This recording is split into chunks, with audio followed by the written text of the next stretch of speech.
A 19-year-old girl is sold like cattle to a monster who buried 3 women in the desert. Her escape? A half-blind horse and a rusty knife against the entire Arizona frontier. This is Clara's story.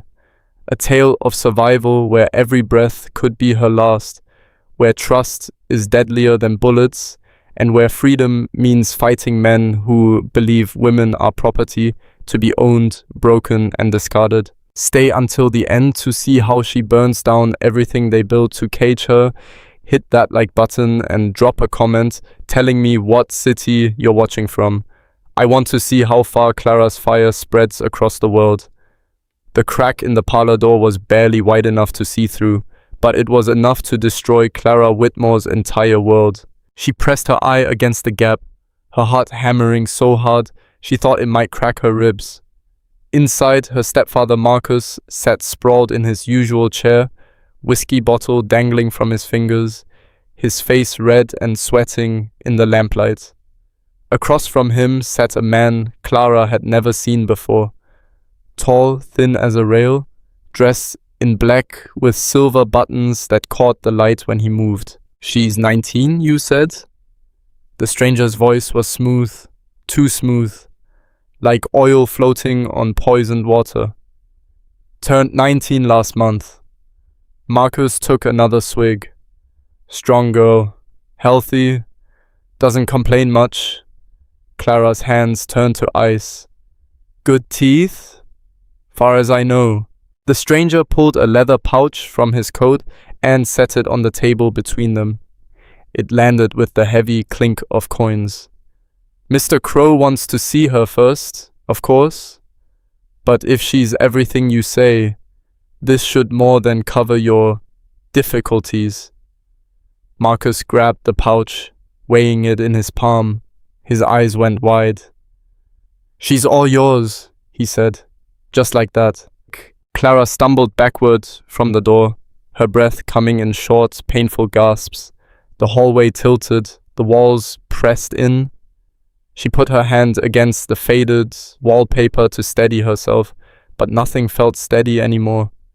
Nothing felt real. They were selling her, like a horse, like furniture, like a sack of grain. She'd heard stories about Gideon Crow. Everyone in the territory had. A cattle baron who owned half of southern Arizona, a man who built his fortune on other people's land and other people's blood. He lived alone in a mansion 20 miles south of town, surrounded by armed men and rumors that grew darker every year. 3 women had gone to that ranch. 3 women never came back. Clara's mother had died when she was 12. Fever took her in 3 days, leaving Clara alone with a stepfather who looked at the whiskey bottle more often than he looked at his stepdaughter. Marcus had never hit her. He was too drunk most of the time to manage it, but he'd never protected her either.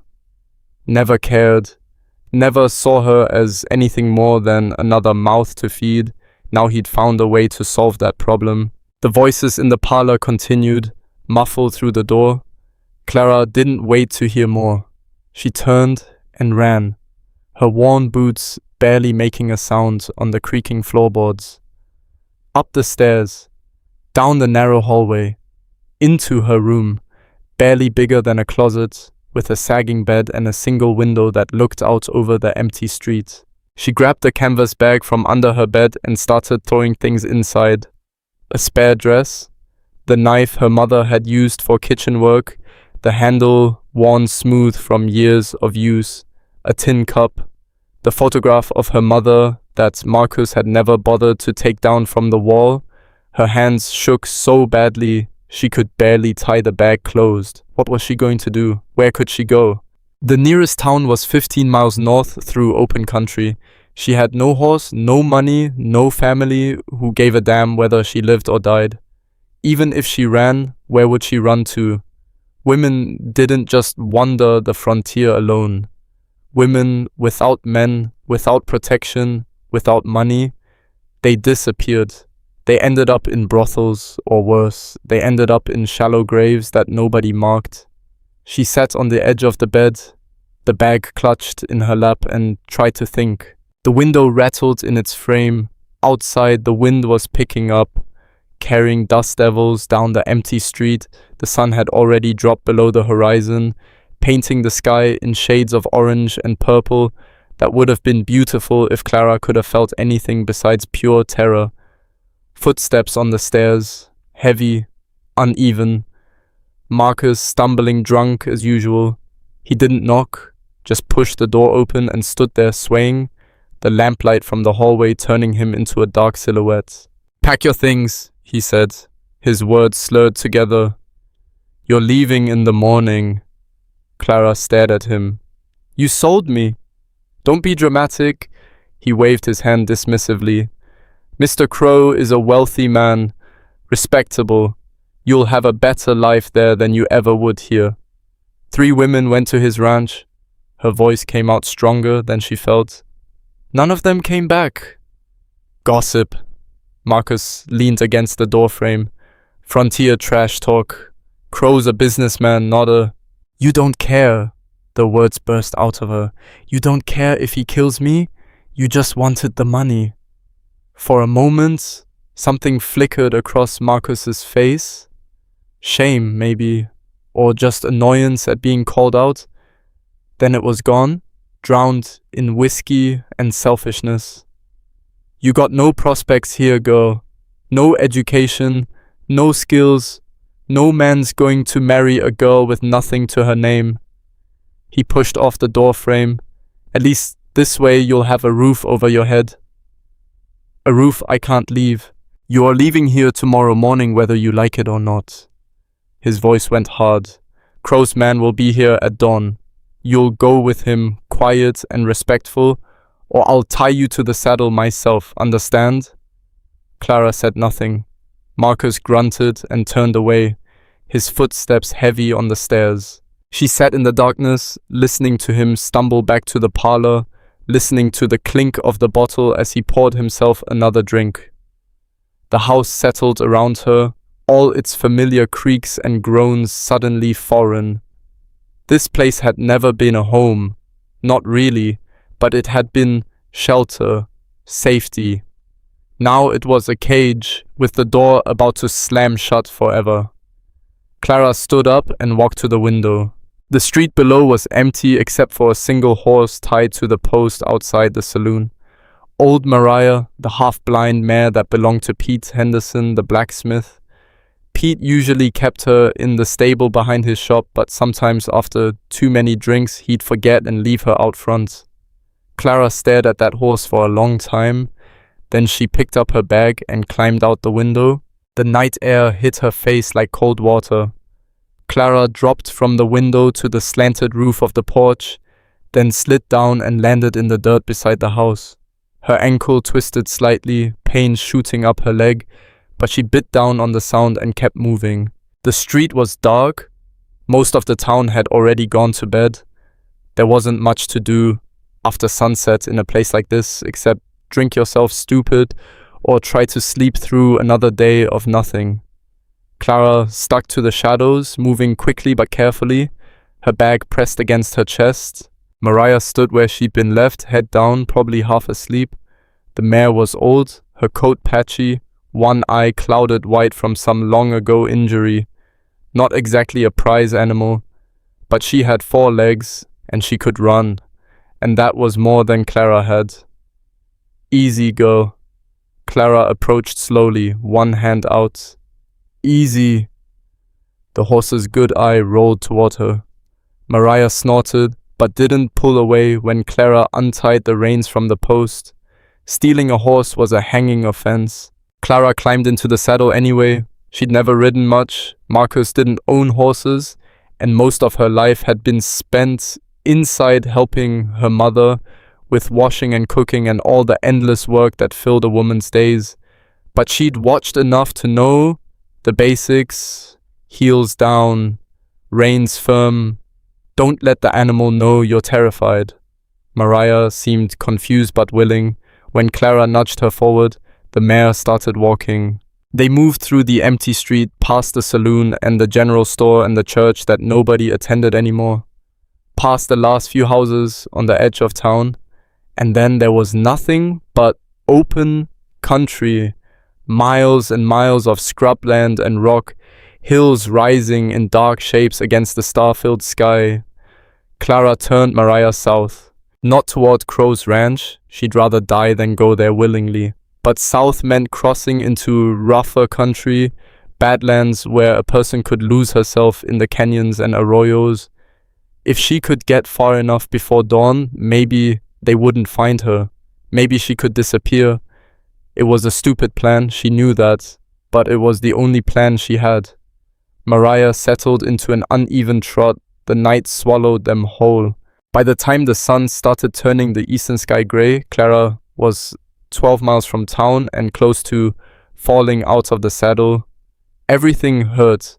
Her legs screamed from gripping Mariah's sides. Her hands had gone numb from clutching the reins. Her back felt like someone had beaten it with a board. She thought she was strong. Years of washing laundry and hauling water had given her muscles, but riding through the night had found weaknesses she didn't know existed. Mariah wasn't doing much better. The mare's breathing had gone ragged, and she kept trying to slow down. Clara nudged her forward again and again, knowing she was pushing the animal too hard, but unable to stop. Every minute mattered. Every mile was the difference between freedom and being dragged back in chains. The landscape had changed as they rode. The relatively flat scrublands around town had given way to rougher terrain, rocky hills, dry creek beds, scattered Joshua trees standing like silent witnesses. In the growing light, Clara could see the true emptiness of the desert. No houses, no water, no sign that humans had ever passed through here except for a few old cattle trails cutting through the dust. She had half a canteen of water, no food except a piece of bread she'd grabbed from the kitchen, already hard as stone in her bag. This was insane, but going back was worse. The sun climbed higher, the temperature started to rise. Within an hour, the air went from cool to warm to actually hot, and Clara could feel sweat soaking through her dress. She'd worn the practical one, plain brown cotton, long sleeves to protect from sun, but it wasn't enough. Nothing was enough out here. Mariah stumbled. The mare caught herself, but barely. Her head hung low now, and when Clara tried to urge her forward, Mariah barely responded. "Come on, girl!" Clara's voice came out hoarse. "Just a little further." But further to where? She had no destination, no plan beyond don't get caught. The reality of what she'd done started settling over her like the dust that coated everything. She'd stolen a horse and run into the desert with no supplies, no skills, and no idea what she was doing. She was going to die out here.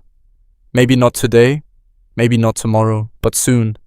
From heat or thirst or snake bites or any of the 1,000 ways the desert killed people who didn't respect it. A sound made her turn in the saddle, dust on the horizon, rising in a plume behind something moving fast.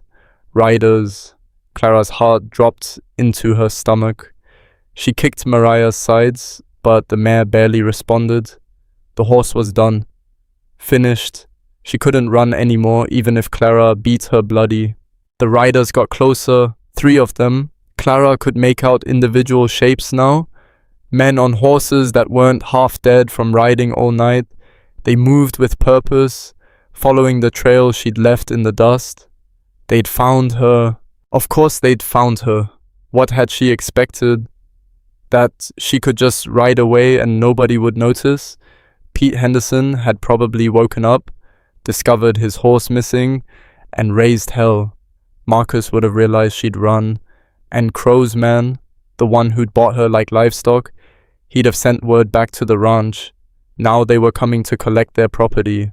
Clara looked around desperately. The terrain here was open, dotted with rocks and scrub, but nothing big enough to hide behind. No caves, no canyons, just endless exposure under a sun that was already brutal and getting worse. She slid off Mariah and pulled the knife from her bag. It wasn't much. The blade was meant for cutting vegetables, not fighting, but it was sharp and it was all she had. The riders closed the distance fast. Clara stood beside Mariah's heaving flank and watched them come. Her legs shook, her mouth had gone completely dry, but she gripped the knife and made herself stand straight. If they wanted her, they'd have to take her bleeding. The three men pulled their horses to a stop about 20 feet away. They looked exactly like what they were. Ranch hands, hired muscle, men who broke things for money. The one in front was older, maybe 40, with a thick mustache and a scar across his cheek. The other two were younger, harder, their eyes flat and mean. "Clara Whitmore?" The older one spoke. She said nothing. "You made this harder than it needed to be, girl." He swung down from his horse, moving slow and easy like he had all the time in the world. "Mr. Crow don't appreciate his property running off." "I'm not property. Papers say different." He pulled a folded document from his jacket. "Legal transfer of guardianship from Marcus Whitmore to Gideon Crow. Signed and witnessed. That makes you his until you turn 21. Or until he kills me." Clara's voice shook but held. "Like he killed the others." The man's expression didn't change. "Don't know what you're talking about." 3 women, all disappeared. "Frontier's a dangerous place." He took a step closer. "Women die. Accidents happen. Nothing to do with Mr. Crow." "Stay back." He looked at the knife in her hand and actually smiled. "You planning to use that?" "If you touch me." "See, that's a problem." Another step. "Because Mr. Crow paid good money for you. And we don't go back without what we came for." Clara raised the knife higher. "I'll kill you." "No, you won't." He moved fast, faster than she expected. His hand shot out and grabbed her wrist, twisting hard. Clara cried out as pain exploded up her arm. The knife fell from her fingers into the dust. She didn't think, just reacted. Her other hand came up and raked across his face, nails digging into flesh. He jerked back with a curse, and in that second of freedom, Clara lunged for the fallen knife. She never made it.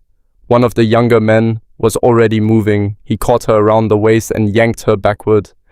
Clara screamed and kicked, her boot connecting with his shin, hard enough to make him grunt, but he didn't let go. The third man dismounted and grabbed her arms. Clara fought like something wild. She bit the hand holding her, tasted blood, and heard someone shout. Her elbow caught ribs, her head snapped back, trying to break a nose. She didn't care about winning. Couldn't win. But she'd make them pay for every inch. A fist caught her in the stomach. The air punched out of her lungs. Clara doubled over, gasping, and rough hands forced her arms behind her back. Rope bit into her wrists. She tried to jerk away, but there were too many of them, too strong, and she couldn't breathe, couldn't think. "Enough!" The older man's voice cut through the struggle.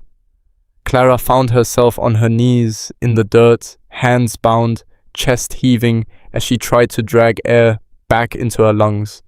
Blood ran down the scarred man's cheek where she'd scratched him. The one she'd bitten cradled his hand, cursing steadily. "Little bitch has teeth," he muttered. "Mr. Crow likes them with spirit." The leader wiped blood from his face. "Makes breaking them more satisfying." Clara spat at his feet. He looked at her for a long moment. Then he nodded to the others. "Get her on a horse, we're burning daylight." They hauled her up and threw her onto one of their mounts. The younger man whose hand she'd bitten climbed up behind her, one arm locked around her waist like an iron bar. "Try anything, and I'll knock you cold," he said in her ear. "Crow wants you alive. Doesn't mean you have to be conscious." Clara said nothing. Her wrists burned where the rope cut into them. Her stomach still ached from the punch. But worse than the physical pain was the cold certainty spreading through her chest. She tried to run, and she'd failed. Now they were taking her to Gideon Crow, and once she arrived at that ranch, she'd never leave.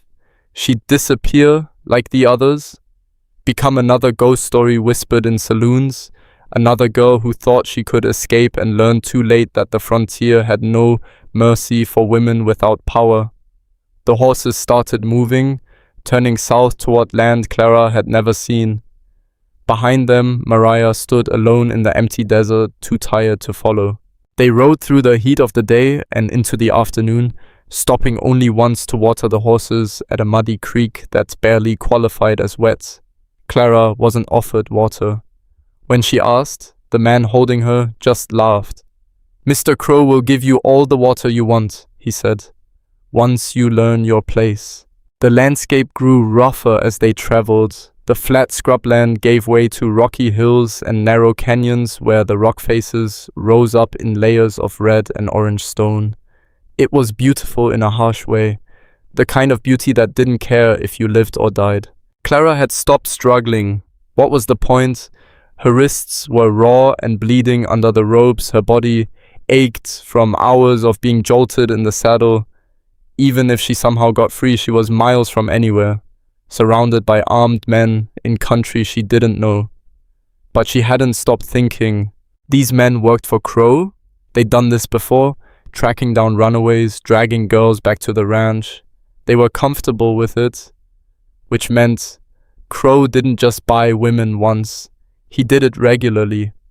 And if women kept disappearing, how many? Clara's voice came out rough from thirst. The man behind her shifted. How many what? How many women has he killed? Silence. Then, don't know what you're talking about. You know exactly what I'm talking about. Clara twisted to look at him. You work for him. You've seen what happens. How many graves are on that ranch? His face went hard. Shut up. Does he do it himself? Or does he make you do it? I said, shut up. You're going to hell right alongside him. Clara's voice rose. Every one of you. You know what he is and you help him anyway because he pays you. That makes you just as... The blow caught her across the side of the head. Stars exploded in Clara's vision. Her ears rang. For a moment, the whole world tilted sideways, and she thought she'd fall right off the horse. When her vision cleared, the older man had ridden up beside them. Told you to keep her quiet? She won't shut her mouth. Then gag her. They stopped long enough to tie a strip of cloth across Clara's mouth. It tasted like dust and old sweat and crushed any last hope of reasoning with these men. Not that there'd been much hope to begin with. They rode on. The sun crawled across the sky and started its descent toward the western horizon. The shadows lengthened. The temperature dropped from unbearable to merely brutal. And then, as they crested a rise, Clara saw it. Crow's Ranch. It sat in a valley surrounded by low hills, a sprawling compound of buildings that looked almost civilized from a distance. The main house was 2 stories, built from wood that must have cost a fortune to haul out here. Barns and outbuildings clustered around it. Corrals held cattle and horses. Armed men walked the perimeter. It looked like a small kingdom carved out of the wilderness. Clara's stomach turned to ice. They descended into the valley.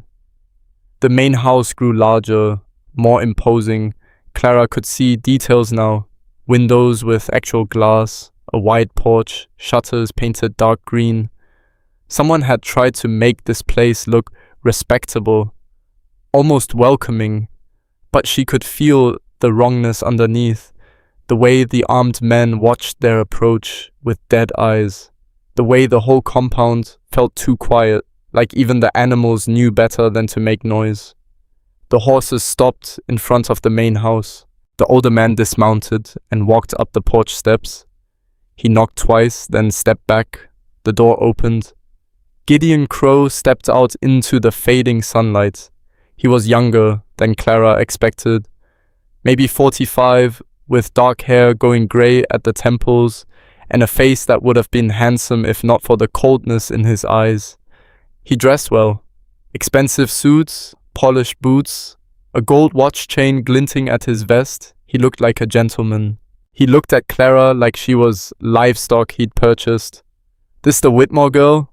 His voice was cultured, educated, nothing like the rough frontier drawl most men out here carried. "Yes, sir. Gave us some trouble, but we got her." Crow walked down the steps, his eyes never leaving Clara. He circled the horse slowly, examining her from every angle. Clara tried to pull away, but the man behind her held firm. "Spirited?"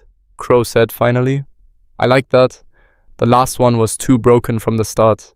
No challenge in it." He reached up and grabbed Clara's chin, forcing her face toward him. "You're going to learn quickly that running was a mistake. This is your home now. I own you, every part of you. The sooner you accept that, the easier things will be." Clara jerked her head away from his hand. Crow smiled. "Yes, this will be enjoyable." He nodded to his men. "Take her inside. Third room on the left upstairs. Lock the door." They pulled Clara off the horse. She tried to resist, but her legs were numb from riding and she nearly fell. Rough hands caught her, dragged her up the porch steps and through the front door. The inside of the house was as impressive as the outside. Wood floors, expensive furniture, paintings on the walls. A grand staircase led to the second floor. Everything was clean, ordered, civilized. Except for the locks on all the interior doors, they hauled Clara up the stairs and down a hallway. The third door on the left opened to reveal a bedroom, bed, wardrobe, washstand, a single window. It looked almost normal, but the window had bars. They untied Clara's wrists and shoved her inside. Before she could turn around, the door slammed shut. A key turned in the lock. Clara stood in the middle of the room, her wrists bleeding, her head aching, her whole body shaking with exhaustion and terror. Through the barred window, she could see the sun setting over the desert, painting the sky in shades of red that looked like blood. She was trapped. Gideon Crow owned the papers that said she belonged to him. His men surrounded this place. There was nowhere to run, no one to help, no way out. Clara sank onto the edge of the bed and stared at those bars across the window. She tried to escape, and the frontier had caught her anyway. Somewhere in the house below, she heard laughter, men's voices, the clink of glasses. They were celebrating. Clara pulled the gag from her mouth with shaking hands and let it fall to the floor. Her throat was so dry it hurt to swallow.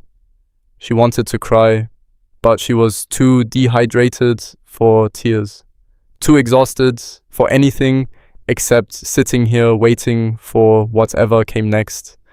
The sun continued its descent, darkness swallowed the valley, and in that darkness Clara Whitmore made a promise to herself. She would survive this. She didn't know how yet, didn't know if it was even possible, but she would find a way, would wait for an opening, would fight with every breath until either she was free or she was dead, because some part of her, some hard, bright core that hadn't been crushed yet, refused to accept this as the end, refused to become another grave in the desert, refused to surrender.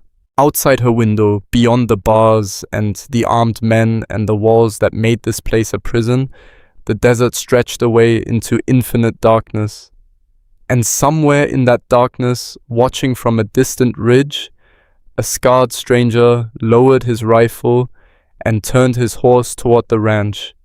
He'd been tracking Crow for weeks, watching, gathering evidence of crimes the law couldn't touch.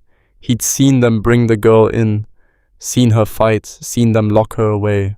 His name was Elias Mercer, and he carried enough guilt to fill a graveyard. But tonight he was going to stop one more innocent from dying, or die trying. The stranger rode down from the ridge, disappearing into shadows that seemed to welcome him like an old friend. Inside the ranch, Clara sat by the barred window and waited.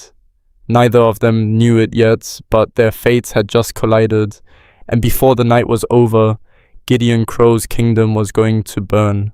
Clara didn't sleep that first night. She sat on the bed with her back against the wall, the knife from her bag clutched in her hand.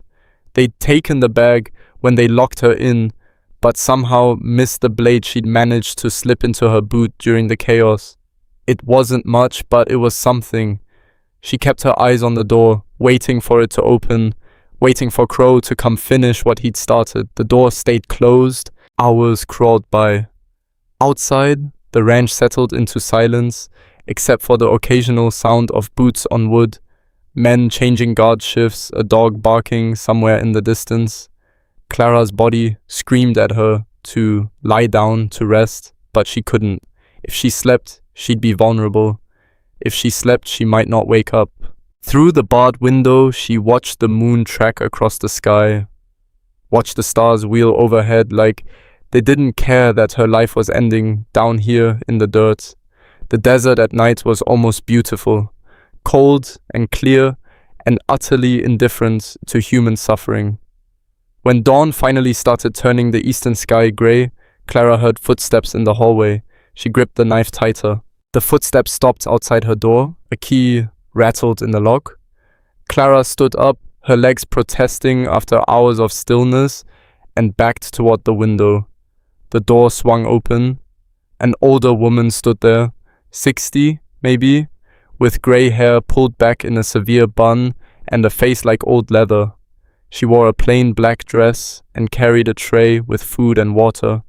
Her eyes swept over Clara without much interest. "Breakfast," she said flatly. "Eat it or don't. Your choice." She set the tray on the small table by the door and turned to leave. "Wait." Clara's voice came out hoarse. "Who are you?" The woman paused. "Mrs. Schaefer. I keep house here." "Please." Clara took a step forward. "Please, you have to help me. He's going to kill me. The other women didn't know how to behave." Mrs. Schaefer's voice was cold. "They fought when they should have accepted, made things harder on themselves." Her eyes found Clara's. "You seem smarter than that. I won't let him. What you let or don't let doesn't matter anymore." The older woman's face showed no sympathy, no anger either, just flat acceptance. "Mr. Crow is a difficult man, but he provides food, shelter, safety, more than most women out here can hope for." "Safety?" Clara's laugh came out bitter. "You call this safety? Better than starving in a ditch?" Mrs. Schaefer straightened her shoulders. "I've worked for Mr. Crow 15 years. He's never laid a hand on me, never raised his voice. As long as you understand your place and do what's expected, you'll be fine. And if I don't?" The woman's expression didn't change. "Then you'll learn. Same as the others." She left before Clara could respond. The key turned in the lock again. Clara stared at the closed door, her hands shaking. Mrs. Schaefer knew. Of course she knew. You didn't work in a house for 15 years without knowing what happened in the locked rooms upstairs. But she'd made her choice. Survival over conscience, keep your head down, don't ask questions, take the money, and pretend the screaming you sometimes heard was just the wind. Clara looked at the tray of food. Biscuits, gravy, bacon, coffee, more food than she'd seen in weeks. Her stomach cramped with hunger, but the thoughts of eating anything from this house made her sick. She ate anyway. If she was going to fight, she needed strength. The day dragged on with agonizing slowness. Clara tried the window bars, solid iron, not budging an inch. Tried the door, thick wood, the lock, heavy and new. Searched every corner of the room for anything she could use as a weapon or tool. Found nothing. By noon, the heat had turned the room into an oven. Sweat soaked through Clara's dress. She drank the water Mrs. Schaefer had brought, but it wasn't enough. Never enough. The sun crawled across the sky. Clara paced, sat, paced again.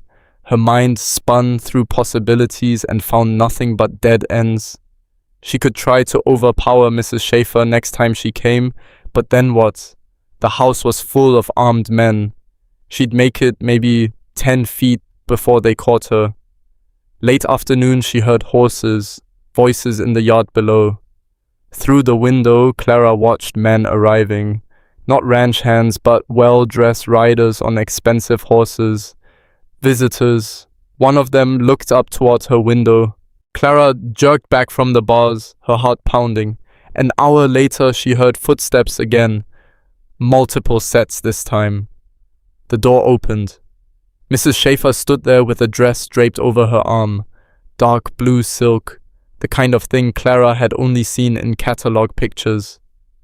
"Mr. Crow wants you downstairs for dinner," the older woman said. "Put this on." Clara didn't move. "I'm not going down there." "You don't have a choice." "I'll fight. I'll scream. Then his men will drag you down in whatever you're wearing now." Mrs. Schaefer laid the dress on the bed. "Or you can walk down like a civilized person. Either way, you're having dinner with Mr. Crow and his guests." She left the dress and closed the door. Didn't lock it this time. Clara stared at the blue silk. A test. To see if she'd comply. To see if fear had started working on her yet. She picked up the dress and threw it against the wall. Then she sat on the bed and waited. 20 minutes later, heavy footsteps approached. The door opened and 2 of Crow's men filled the doorway. The same ones who dragged her here yesterday. "Mr. Crow says, 'Come down,'" the older one said. "Now." Clara stayed seated. "Tell Mr. Crow to go to hell." The man sighed, like she'd said something predictable and boring. "Have it your way." They crossed the room fast. Clara tried to fight, got in one good kick that connected with someone's knee, but they were ready for her this time. They grabbed her arms and hauled her off the bed, dragging her toward the door. Clara dug her heels in, thrashing, but it was like fighting the desert itself. They were too strong, too practiced at this. They pulled her down the hallway, down the stairs. Clara caught glimpses of the house as they descended. Expensive furniture, paintings, a chandelier that probably cost more than most people made in a year. Everything beautiful and civilized and wrong. The dining room was at the back of the house. A long table set with china and crystal, candles burning in silver holders, and seated at the head of the table, Gideon Crow in a fresh suit, his hair slicked back, looking every inch the gentleman. 2 other men sat at the table, both older, wealthy-looking, the kind who owned things and people. They all looked up when Clara was dragged in. "Gentlemen, my apologies." Crow stood smoothly. "The girl is still adjusting to her new circumstances." "Feisty one," the man to his right said. He had a thick mustache and eyes that crawled over Clara like insects. "I like that." "She'll learn." Crow gestured to the chair beside him. "Sit her down." The men forced Clara into the chair. She immediately tried to stand up. Hands on her shoulders, shoved her back down. Crow looked at his men. "That will be all." They left. The door closed behind them. Clara was alone with 3 men who looked at her like meat on a plate. "Now then." Crow picked up his wine glass. "Let's try this again. Clara, these are my associates, Mr. Thornton and Mr. Blake. Gentlemen, this is Clara Whitmore, my newest acquisition." "Acquisition!" Clara's voice shook with rage. "Is that what you call buying human beings?" "I call it providing opportunities." Crow took a sip of wine. "Your stepfather was drowning in debt. You had no prospects. I offered a solution that benefited everyone. Everyone except me. You're housed, fed, and protected. Many women would be grateful." "Grateful?" Clara pushed back from the table and stood. "The 3 women who were here before me, were they grateful too? Is that why they disappeared?" The room went very quiet. Thornton and Blake exchanged glances. Crow's expression didn't change, but something cold flickered in his eyes. "I don't know what gossip you've been listening to," he said carefully, "but I suggest you forget it. Frontier rumors are rarely based in truth." "Then where are they?" Clara pressed. 3 women In 2 years? All gone? Where did they go? Crow set down his wine glass with deliberate precision. The frontier is dangerous. Women die from illness, accidents, Indians, rattlesnakes, any number of causes. It's tragic, but it's reality. That's not an answer. It's the only answer you're going to get.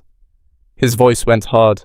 Now sit down and eat your dinner before I lose my patience. Clara stayed standing. I'd rather starve. Crow looked at her for a long moment. Then he stood up, walked around the table, and hit her across the face with the back of his hand. The blow sent Clara staggering. She caught herself on the edge of the table, her cheek exploding with pain, tasting blood where her teeth had cut the inside of her mouth. Let's establish something right now, Crow said quietly. You will do what I say when I say it, without question or complaint. You will speak when spoken to. You will behave like a civilized woman instead of some wild animal. He grabbed her chin, forcing her to look at him. And if you ever speak about things that don't concern you again, I will make you regret being born. Do you understand? Clara spat blood in his face. Crow's expression went blank. He wiped the blood away slowly, deliberately. Then he smiled, a cold, terrible thing that didn't reach his eyes. I was hoping you'd have more spirit than the last one, he said. She broke too quickly. No challenge in it at all. He released Clara's chin. But you're going to make this interesting. He turned to his guests. Gentlemen, I apologize for the interruption. Please continue with dinner. The girl needs time to reconsider her behavior. He grabbed Clara's arm and dragged her toward the door. She fought, clawed at his hand, tried to dig her heels in, but he was stronger than he looked. He hauled her into the hallway, up the stairs, back to the locked room. He threw her inside hard enough that she stumbled and fell. Clara scrambled backward as Crow stepped through the doorway and closed the door behind him. They were alone. You think you're brave, Crow said, advancing on her. You think fighting makes you strong, but all it does is make the breaking more satisfying. Clara's hand found the knife in her boot. She pulled it out and held it between them. Crow stopped, looked at the blade, laughed. What are you going to do with that? Kill me? He spread his arms. Go ahead, try it, and then explain to my men downstairs why their employer is dead. See how long you last after that.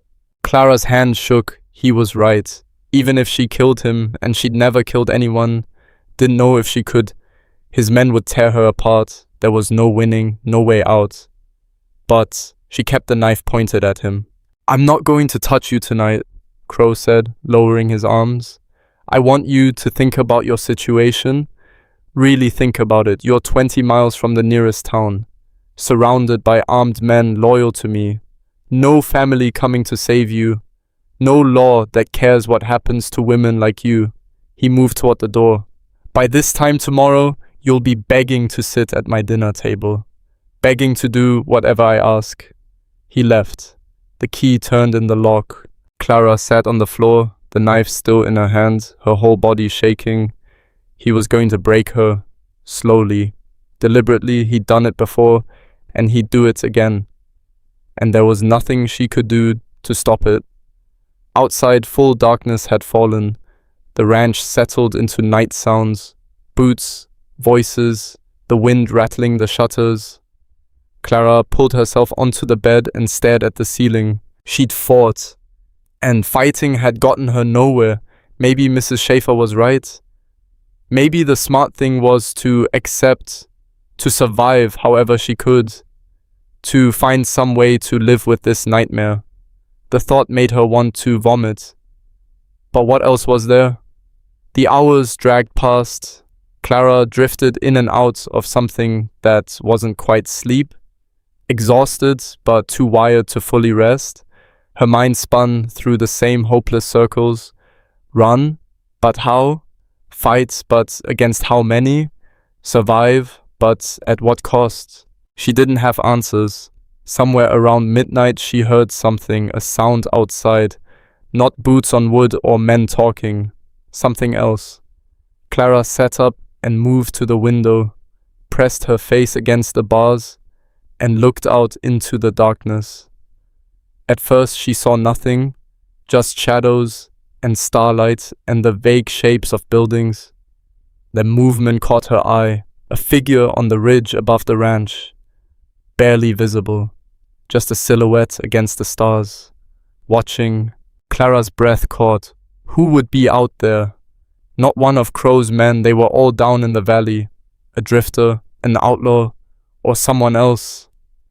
The figure shifted. Moonlight caught metal, a rifle. Then he was gone, melted back into the darkness like he'd never been there. Clara stood at the window for a long time, staring at the empty ridge. Had she imagined it? Was her mind so desperate for hope that it was conjuring phantom rescuers out of shadows? But no, someone had been there, someone watching the ranch. The question was why? She was still at the window when the first building caught fire. It started in one of the outer barns, a small flicker that grew into flames climbing the dry wood. Within seconds, the whole structure was burning. Horses screamed, men started shouting. Then another building caught, and another. The ranch exploded into chaos. Clara pressed against the bars, her heart hammering. Down in the yard, men ran in every direction, some trying to fight the fires, others grabbing weapons, everyone confused and panicking. The flames lit up the night, turning everything orange and red and full of dancing shadows. Gunfire cracked through the darkness. Not from inside the ranch, from outside. Single shots, precise and deliberate. Clara saw one of Crow's men drop, then another. The gunman was invisible in the darkness beyond the fires, picking off targets while everyone scrambled. More shouting, someone screaming orders that got lost in the chaos. Clara's door burst open. She spun around. Mrs. Schaefer stood there, her face pale in the firelight coming through the window. "Come with me," she said. "Now." "What's happening?" "Someone's attacking the ranch." The older woman grabbed Clara's arm. "Mr. Crow wants all the women in the cellar until this is over." "All the women?" Clara pulled back. "How many are there?" Mrs. Schaefer's face went tight. "That's not your concern, just—" She never finished. A massive crash came from somewhere downstairs. More gunfire, closer now. Someone was inside the house. The older woman's eyes went wide. She turned and ran back toward the stairs. Clara stood frozen for a second, then she heard boots pounding up the steps, male voices, Crow's men coming to secure the upper floor. She had maybe 10 seconds to make a choice. Stay here and wait to see what happened. Or run. Clara ran. She bolted out of the room and down the hallway, away from the stairs where the boots were coming up. The hallway ended in another staircase, servants' stairs probably. She took them two at a time, her heart trying to punch through her ribs. The first floor was smoke and confusion. Men running past, not even seeing her. The smell of burning wood. The crack of gunfire. Clara found a door and burst through it into the night. The heat from the fires hit her like a wall. Buildings burned all around the compound. Horses ran loose, terrified. Bodies lay in the dirt. She tried not to look at them, tried not to think about whether they were dead or dying.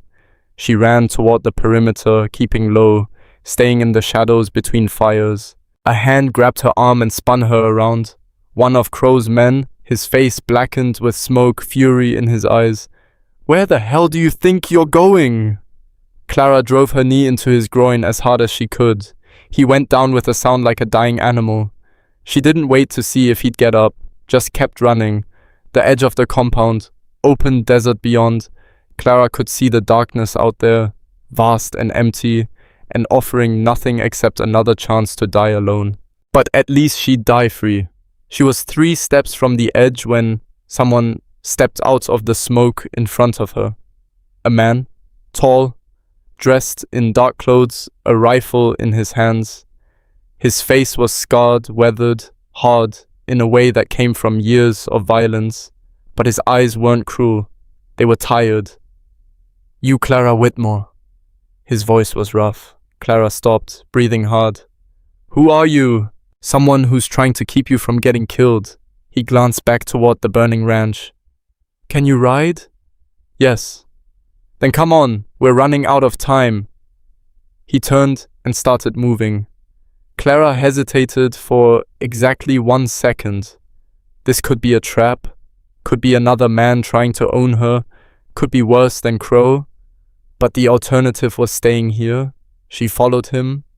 They moved through the smoke and chaos to where horses waited in the darkness. 3 of them, already saddled. The man swung onto one and looked down at Clara. Can you make it on your own, or do I need to take you double? I can ride. Clara climbed onto the second horse. Her hands found the reins. The animal shifted under her, nervous from the fires and gunfire, but trained well enough to respond. Behind them, someone shouted. Clara looked back and saw Crow standing on the porch of his burning mansion, his suit covered in ash, his face twisted with rage. Stop them! Gunfire erupted. Bullets whined through the air. The stranger kicked his horse into a gallop and Clara followed. They burst out of the compound and into the open desert, the sound of pursuit already rising behind them. The stranger rode like he'd been born in the saddle. Clara struggled to keep up, her exhausted body protesting every jolt and impact, but fear kept her moving. Behind them, the fires painted the sky red. The sound of horses and shouting grew closer. They're gaining! Clara shouted. I know! The stranger veered right, heading for rougher terrain. Follow me exactly, don't deviate. They plunged into a narrow canyon, the rock walls rising on either side, shutting out the stars. The stranger moved through the darkness like he could see in the dark, taking turns without hesitation. Clara followed, trusting him because she had no choice. The canyon twisted and branched.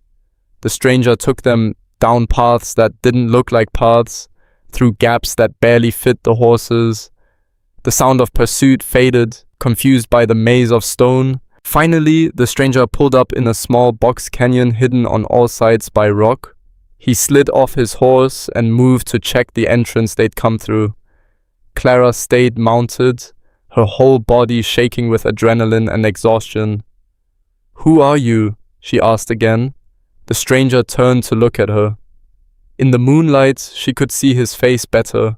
Mid-30s maybe, with scars that told stories she probably didn't want to know, but his eyes were careful, cautious. Name's Elias, he said. Elias Mercer. Why did you help me? He was quiet for a moment, then, because someone needed to. That's not an answer. It's the only one I've got right now. He moved back to his horse and pulled supplies from the saddlebags. We can't stay here long. Crow knows this country better than I do.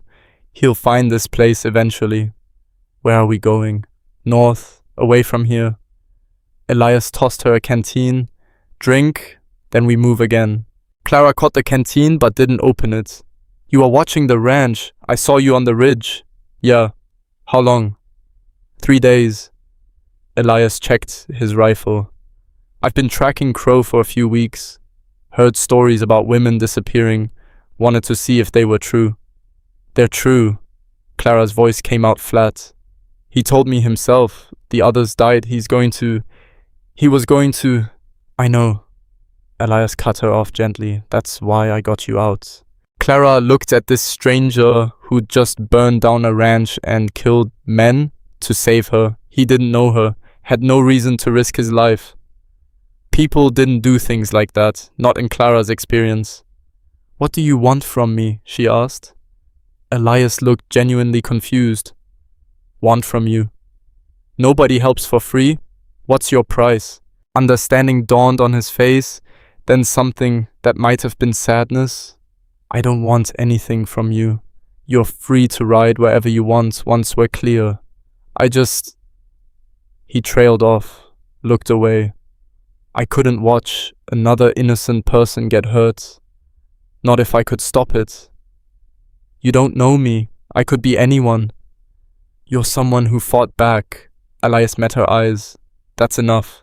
Clara studied his face, looking for the lie, the trap, the hidden price, found nothing but exhaustion and something that looked like guilt. Crow had other women there, she said. In the house. The housekeeper mentioned them. Elias went very still. How many? I don't know. She didn't say. He cursed quietly. I thought you were the only one. If there are others... We can't go back, Clara said. We'd be killed before we got close. I know. Elias's jaw tightened. But I can't just leave them there. You can't save everyone. No. He looked at her. But I can try. Something in Clara's chest shifted. This man, this scarred, dangerous stranger, cared more about women he'd never met than her own stepfather had cared about her. Than anyone had cared about her in years. If we're going north, she said, we should move. Before they find us. Elias nodded. He swung back into the saddle. Clara followed suit, her body screaming protest but obeying anyway. They rode out of the box canyon and back into the labyrinth of stone. Behind them, miles away now, the fires at Crow's ranch still burned. Clara didn't look back. Somewhere in the darkness ahead lay freedom, survival, maybe even a life that wasn't defined by men who saw her as property. She didn't know this Elias Mercer, didn't trust him, not yet. But for the first time since her mother died, she wasn't completely alone. And that was something. They rode through the night until the horses were stumbling and Clara could barely stay in the saddle. When Elias finally stopped in a narrow gorge where a trickle of water ran between rocks, Clara slid off her horse and her legs just gave out. She hit the ground hard, too exhausted to catch herself. Elias was there in a second, helping her up. When's the last time you slept? Clara had to think about it. 2 days? Maybe 3? We'll rest here until first light. It's defensible and they won't track us in the dark. He helped her to a flat spot against the canyon wall. Sit. I'll get water. Clara sat because standing wasn't really an option anymore. She watched Elias move around the small camp, taking care of the horses first, filling canteens from the creek, checking his rifle. Efficient, practiced. A man who'd spent a lot of time running.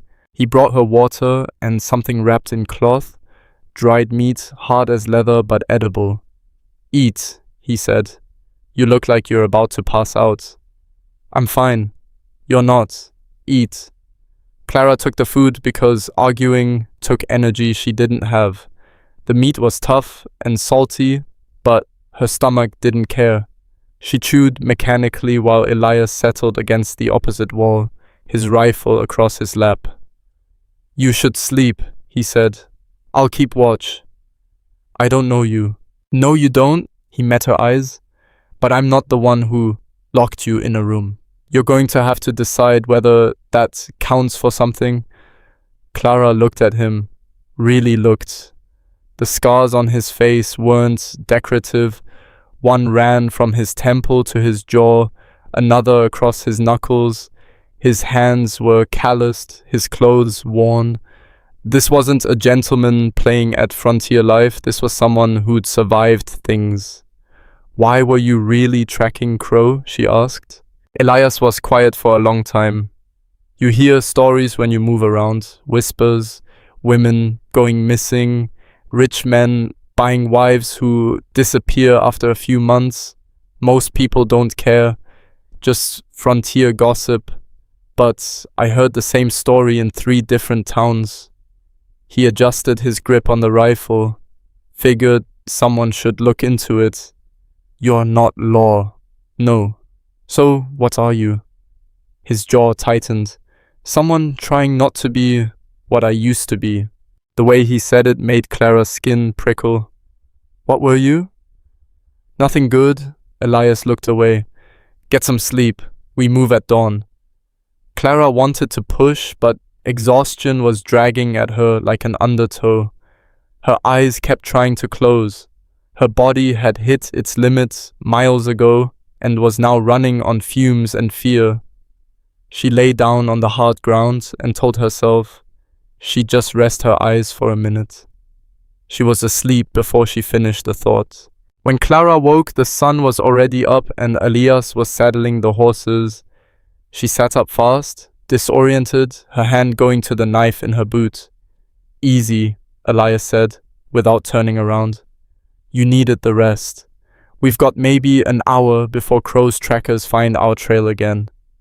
Clara stood, every muscle in her body screaming. "How do you know they're following?"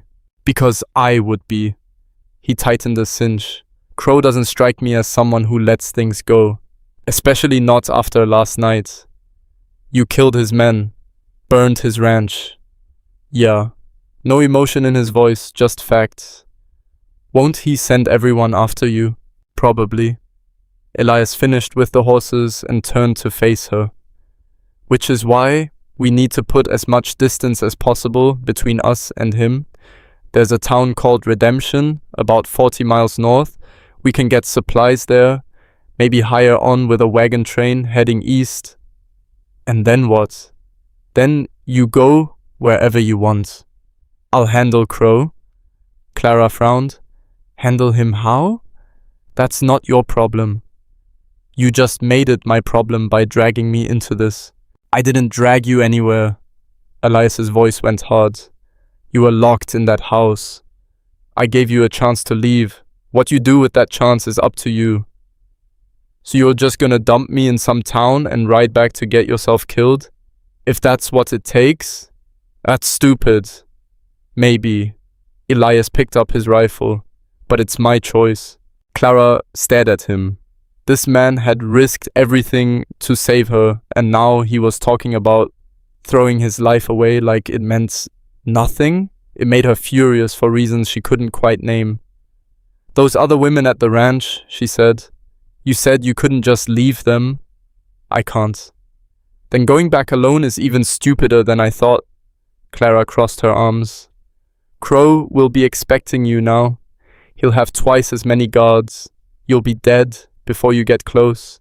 Elias's expression didn't change. "Probably. So your big plan is to commit suicide and hope it helps somehow?" "My plan is to make sure Crow pays for what he's done." His voice went quiet. "Even if I'm the one who has to deliver the bill." Clara studied his face, saw the guilt there, heavy and old. This wasn't about justice. This was about penance. "What did you do?" she asked. "Before. What are you trying to make up for?"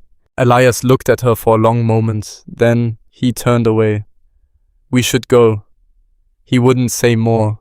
They mounted up and rode north through canyon country that got rougher with every mile. The terrain was brutal. Narrow passages between stone walls, loose scree that made the horses stumble, heat that built as the sun climbed higher. Around midday, they stopped to rest the animals, and Elias climbed to higher ground to check their back trail. When he came down, his face was grim. "They're closer than I thought, maybe 2 hours behind." "How many?" "At least 6 riders. Could be more." Clara's stomach dropped. "Can we outrun them?" "Not on these horses. They're already worn out." Elias looked around the canyon, calculating. "We need to find better ground, somewhere we can defend." They pushed on, moving faster now, Clara glancing back every few minutes like she'd be able to see pursuit through solid rock. The canyon walls press in on both sides, making her feel trapped, making her think about locked rooms and barred windows. An hour later, Elias pulled up short. Clara nearly ran into him. "What?" He held up a hand for silence, listening. Then Clara heard it too. Hoofbeats, not behind them, ahead. "They cut us off," Elias said quietly. His hand went to his rifle. "Get behind me." "How many?" "Don't know yet." He scanned the canyon walls. "Stay close and do exactly what I say." The hoofbeats got louder. Clara's heart hammered. This was it. They were trapped in a canyon with enemies on both sides. There was nowhere to run. 3 riders appeared around a bend in the canyon ahead, then 2 more behind them. But they weren't Crow's men. The lead rider was older, 60 maybe, with white hair and a beard that had gone grey. He wore a long duster and sat his horse like he'd been born on it. His eyes swept over Elias and Clara with sharp intelligence. "You're making a lot of noise for folks trying not to be found," he said.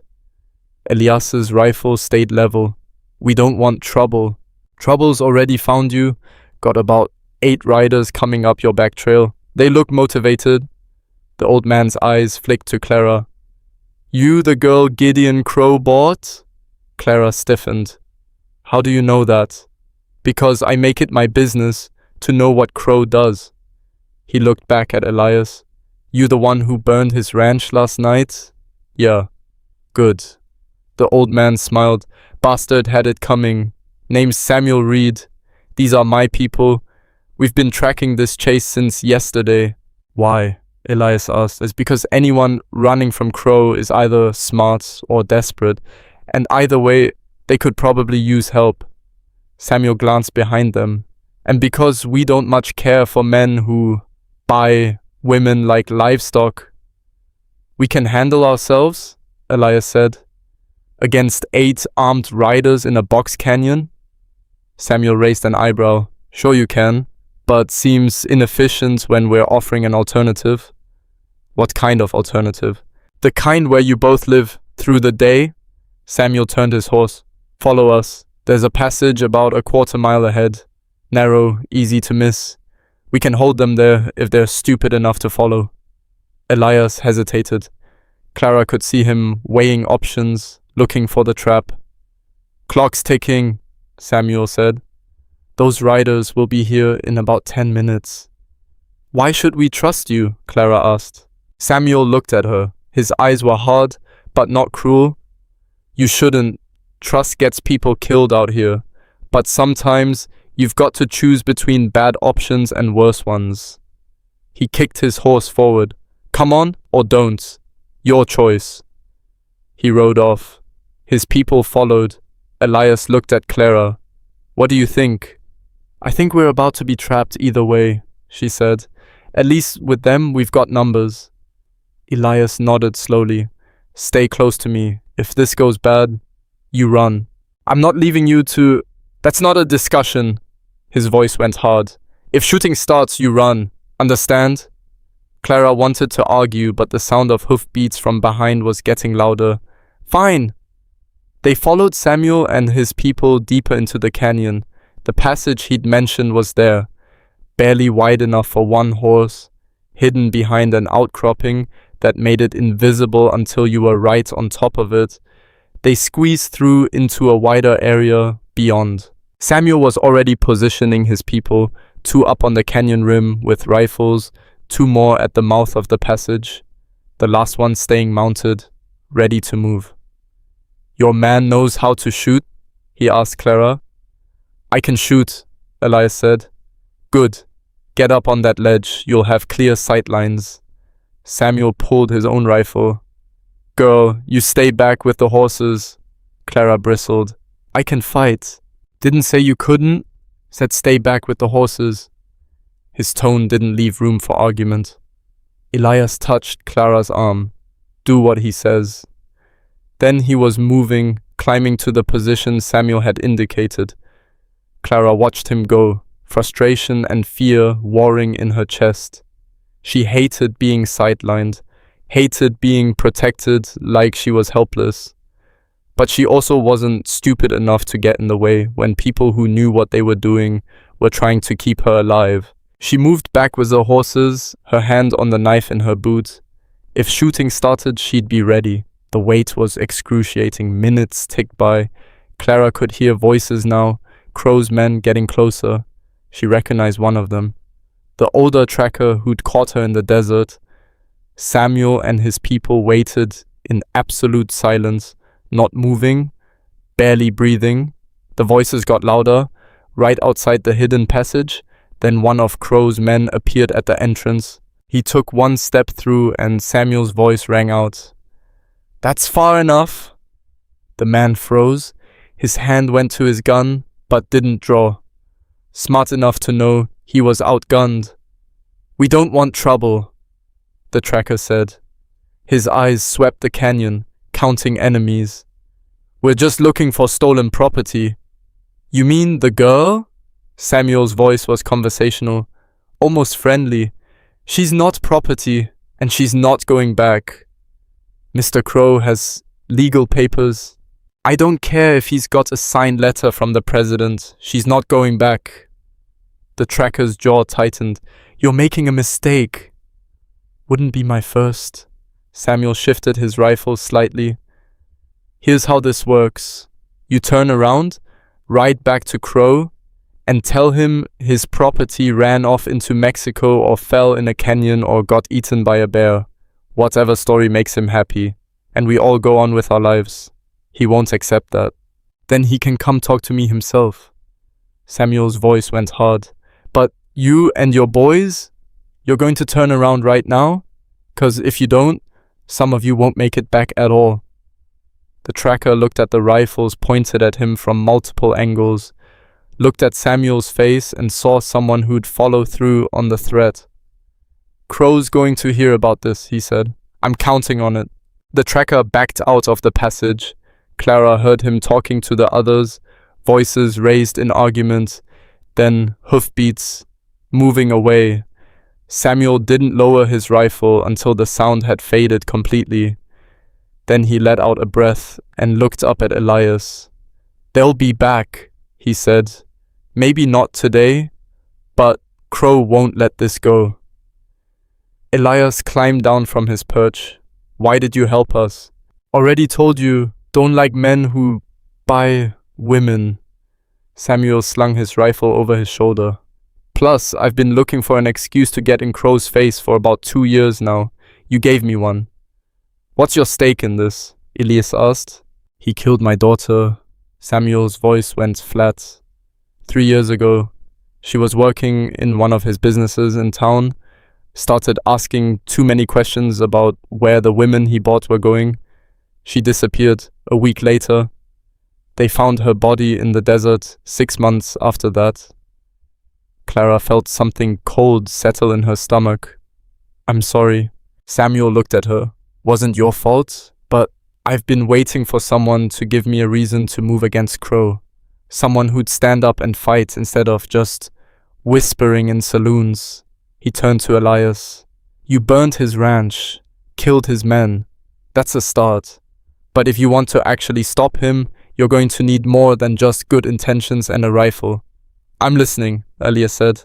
"Not here." Samuel walked to his horse. "There's a place about 10 miles north. Hidden, safe. We can talk there." He swung into the saddle. "You coming or not?" Elias looked at Clara. She nodded. They followed Samuel and his people out of the canyon and into rougher country. The terrain changed as they rode. Fewer rocks, more scrubland, hills rising in the distance. They rode for 2 hours before Samuel led them into a narrow valley Clara would have missed if she'd been on her own. And there, hidden between hills, was a town. Not a big one. Maybe 20 buildings clustered around a central street. But Clara could see people moving around, smoke rising from chimneys, the normal signs of life. A town that shouldn't exist in the middle of nowhere. "What is this place?" she asked. "Black Hollow," Samuel said. "Started it about 5 years ago. It's a place for people who don't fit anywhere else. Outlaws, runaways, folks the law forgot about. Long as you pull your weight and don't cause trouble, you're welcome." They rode into town. People stopped what they were doing to watch. Clara saw a woman hanging laundry, a man shoeing a horse, children playing in the street. Normal things. But the people weren't normal. She could see it in their eyes. Everyone here was running from something. Samuel led them to a building that looked like a boarding house. 2 stories, well maintained, smoke coming from the chimney. "You can stay here," he said. "Get cleaned up, get some rest. We'll talk tonight about what comes next." A woman came out onto the porch, 40 maybe, with dark hair going grey and eyes that had seen too much. She looked at Clara and something in her expression softened. "Come on, honey," she said. "Let's get you inside." Clara hesitated, looked at Elias. "Go," he said. "I'll be here." The woman, she introduced herself as Margaret, led Clara inside and up to a small room with an actual bed and a wash basin. Clara stood in the middle of it, not quite believing it was real. "There's water in the pitcher," Margaret said. "Soap by the basin. I'll bring you some clean clothes." She paused at the door. "You're safe here?"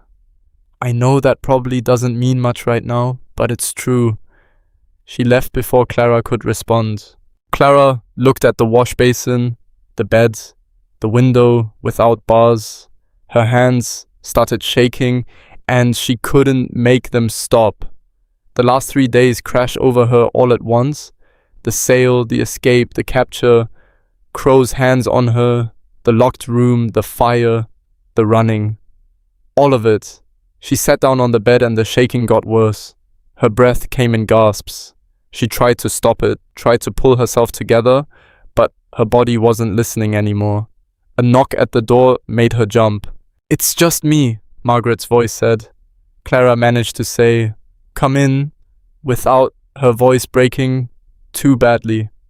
Margaret entered with clothes over her arm. She took one look at Clara and set them down on the bed, then sat beside her. "It's okay," she said quietly. "You're allowed to fall apart now." "I'm fine." "No, you're not. And that's okay too." Margaret put a hand on Clara's shoulder, gentle, not controlling. "I know what it's like, running, being hunted, not knowing if you'll live to see tomorrow." Clara looked at her. "How did you end up here?" "My husband tried to kill me. Twice." Margaret's voice was matter-of-fact. "Second time, I fought back, put a kitchen knife in his chest and ran. Been here ever since." "Did he die?" "Don't know, don't care." Margaret stood. "Point is, you survived. A lot of women don't. You should be proud of that." She left Clara alone with the clothes and the wash basin and the bed. Clara sat there for a long time before she moved. When she finally stood and walked to the basin, she caught sight of herself in the small mirror on the wall. She barely recognized the face looking back. Bruised, dirty, hair tangled with dust and sweat, eyes that looked older than they had 4 days ago. But alive. She was alive. Clara washed the desert off her skin and changed into the clean clothes Margaret had brought. Then she lay down on the bed, the first real bed she'd been in since before Marcus sold her, and closed her eyes. When she woke, it was dark outside and someone was knocking on the door again. Elias's voice. "Clara? Samuel wants to talk." "If you're up for it." She sat up, disoriented. Her body ached, but the sleep had helped. "Give me a minute." When she came downstairs, she found Elias waiting with Samuel and 3 other people, 2 men and a woman, all armed, all watching Clara with the same careful wariness she'd seen in everyone here. Samuel gestured to the table. "Sit. We need to figure out what to do about Crow." Clara sat. Elias took the chair beside her. "He's not going to stop looking for you," Samuel said. "Either of you. He can't afford to let you go. It makes him look weak." "So what do you suggest?" Elias asked. "We hit him before he hits us?" Samuel leaned forward. "Crow's got power because everyone's too scared to stand up to him. But if we expose what he's doing, show people proof that he's been killing women, buying people like slaves, he loses that power." "You have proof?" Clara asked. "Some. Records of women he bought, testimony from people who worked for him, but we need more. We need something undeniable." "The women at the ranch," Clara said. "If they're still alive, they're proof." Samuel nodded. "Which means we need to get them out." "That's suicide," one of the men said. "Crow will have doubled his guards after last night. Then we'll need to be smart about it." Samuel looked at Elias. You got in once, you can do it again. I had the element of surprise last time, Elias said. I won't have that now. So we create a different kind of surprise. Samuel stood and walked to a map on the wall. Crows got business interest all over the territory. Cattle operations, mining claims. We hit those, make him spread his forces thin. Then we go for the ranch. How many people you got? Elias asked. Enough? Samuel's jaw tightened. Every person in this town has a reason to hate men like Crow. They'll fight. Clara listened to them plan, listened to them talk about tactics and timing and acceptable losses. Her mind was racing. What about the law? She asked. Can't we just... The law doesn't care, the woman at the table said. Her voice was bitter. Half the sheriffs in the territory are in Crow's pocket. The other half look the other way because he's rich and we're not. Then we make them care, Clara said. Samuel said, we need proof that's undeniable. What if we get testimony from the women he's holding? Write it down. Get it to newspapers in the bigger cities. Make it so public he can't hide. Samuel looked at her with something like approval. That could work, if we can get the women out and keep them alive long enough to tell their stories. Big if, one of the men muttered. All of this is a big if, Elias said, but it's better than doing nothing. They talked for another hour, refining the plan. It was risky, probably stupid, but it was the only option that didn't involve just running forever or waiting for Crow to find them. Finally, Samuel called it. We move in 3 days. That gives us time to prepare and scout his operations. The others filed out. Clara started to follow, but Elias caught her arm. You don't have to do this, he said quietly. You could stay here. Be safe. Safe until Crow finds this place? Clara pulled her arm free. There's no safe. Not while he's out there. This isn't your fight. He made it my fight when he bought me. Clara's voice went hard. And those women still at the ranch, they could be me. They were supposed to be me. I'm not walking away. Elias studied her face. You could die. I could have died in the desert.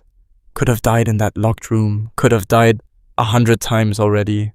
She met his eyes. But I didn't, and I'm not planning to start now. Something shifted in Elias's expression.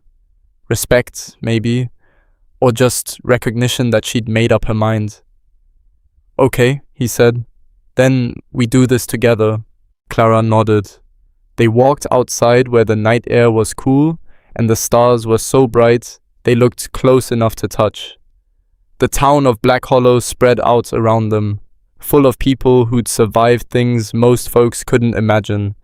She was one of them now. And in 3 days, they were going to war. The 3 days passed faster than Clara expected. Black Hollow transformed from a quiet refuge into something else, something harder. Every person in town seemed to understand what was coming and moved with purpose Clara had never seen before. Samuel organized it like a military campaign. He split his people into groups, some to scout Crow's outlying operations, others to gather supplies, a few to fortify the town in case Crow retaliated. Clara watched them work and realized these weren't just outlaws hiding from the law. These were survivors who'd learned to fight back. Margaret taught Clara how to load and fire a rifle properly. The older woman was patient but firm, correcting Clara's stance, her grip, her breathing. You don't aim to scare someone, Margaret said on the second day, watching Clara miss the target by 2 feet.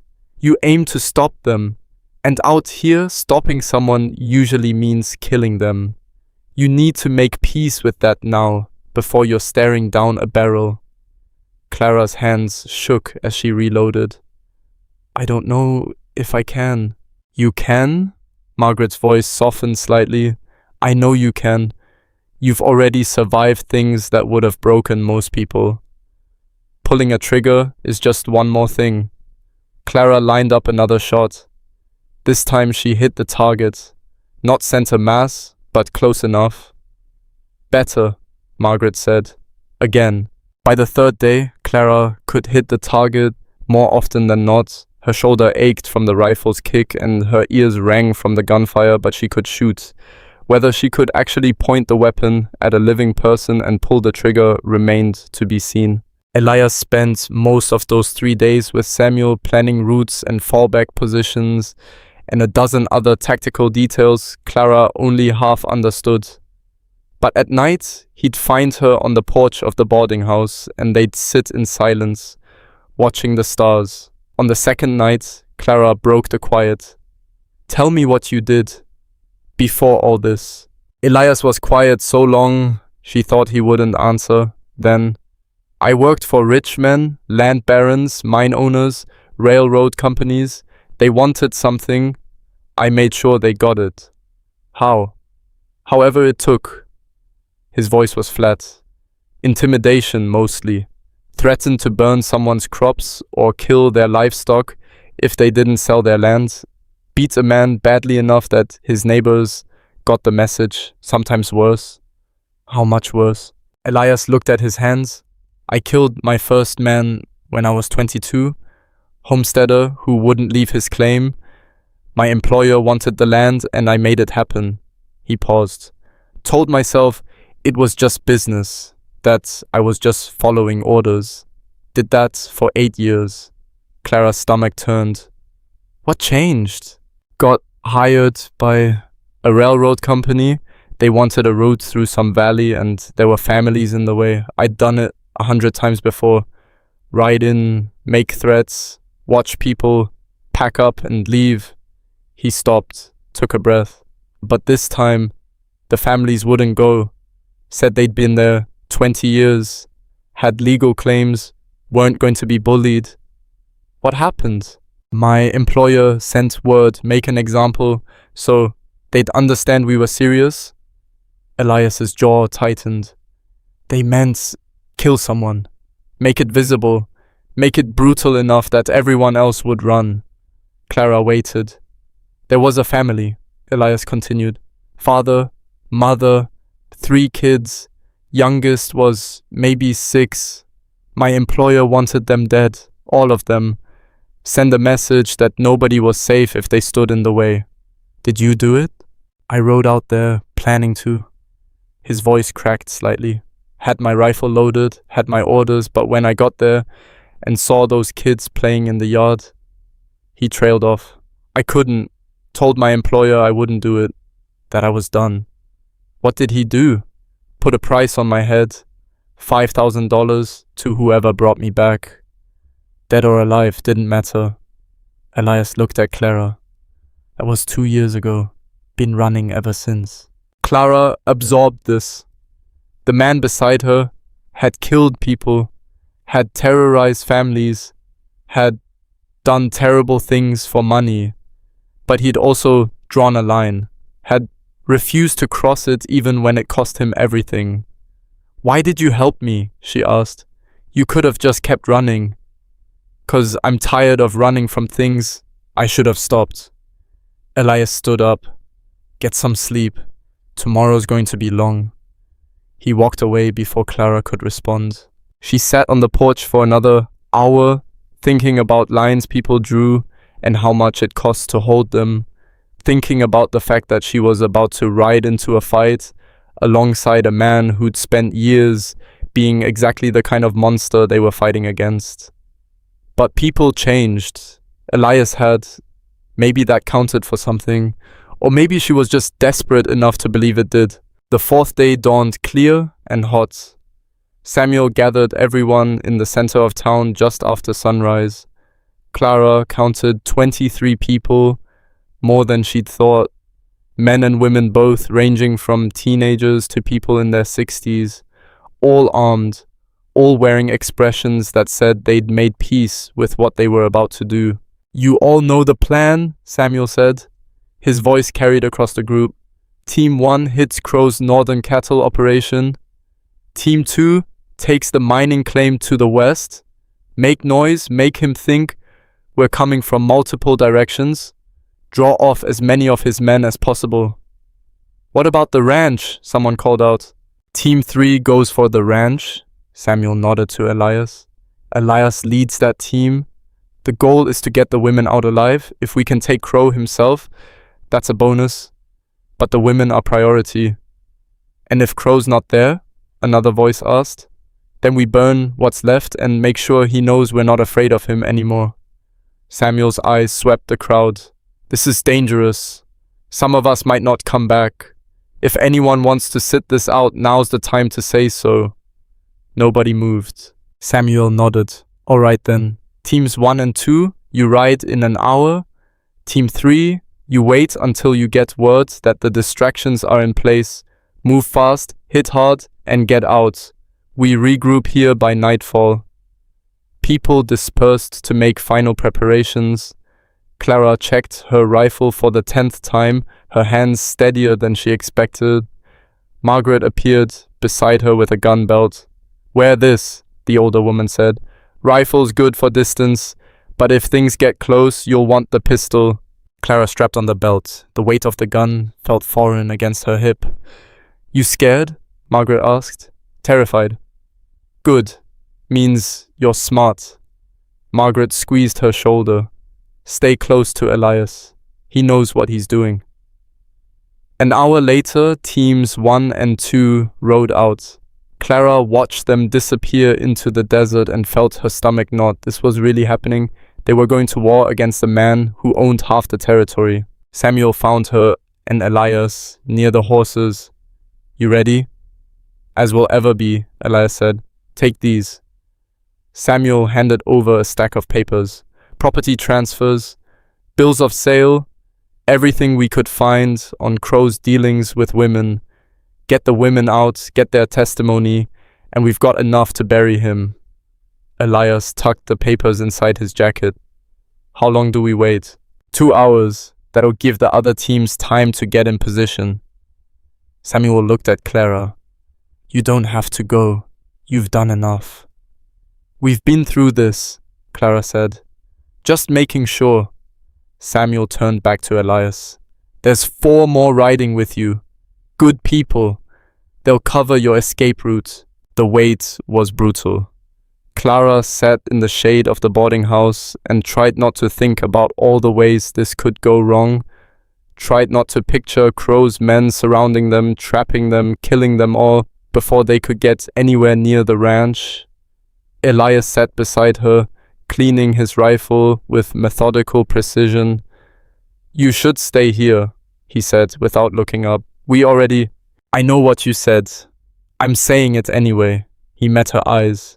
You've got a chance at a real life now. Don't throw it away, charging into gunfire.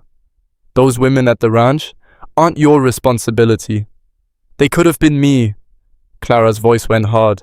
If you'd been 1 day later, I'd still be locked in that room. So yeah, they are my responsibility, 'cause I got out and they didn't. Elias studied her face. You're not going to change your mind. No, he nodded slowly. Then stay behind me. And if I tell you to run, you run. No arguments. Deal. 2 hours crawled by.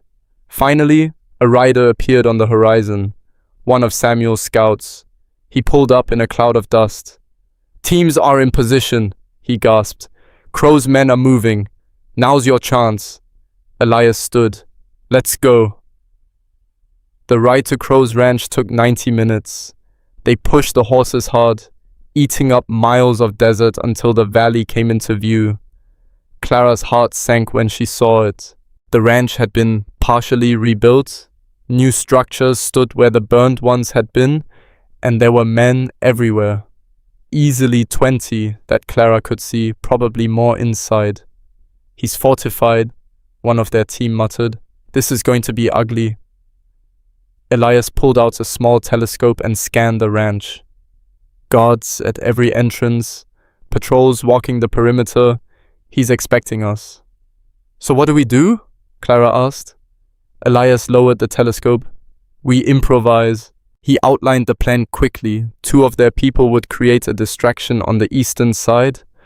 While guards moved to investigate, Elias and Clara would go in from the west, find the women, and get out. The other 2 would cover their escape. It was barely a plan, more like controlled chaos. Questions? Elias asked. Yeah, one of the men said. What happens if this goes sideways? Then we die. Elias's voice was flat. But those women die too if we do nothing, so we try. They split up. Clara followed Elias along the ridge overlooking the ranch, staying low using rocks for cover. The sun was brutal and sweat soaked through her clothes within minutes. They were 50 yards from the western edge of the compound when the distraction started. An explosion rocked the eastern side. One of their people must have had dynamite. Guards ran toward the sound, shouting, raising rifles. Now! Elias hissed. They ran down the slope toward the ranch. Clara's heart hammered so hard she thought it might burst. They hit the perimeter fence, and Elias cut through the wire with pliers, creating a gap just big enough to squeeze through. Inside the compound now, exposed. Any second someone could look this way and it would all be over. They made it to the back of the main house. Elias tried the door, locked. He pulled out a small pry bar and forced it. The wood splintered, the door swung open. Inside was chaos. They could hear shouting, running feet, confusion from the explosion. Elias moved through the house like a ghost, Clara right behind him. They checked room after room. Empty. Empty. Empty. Then they hit a locked door on the second floor. Elias didn't bother with subtlety.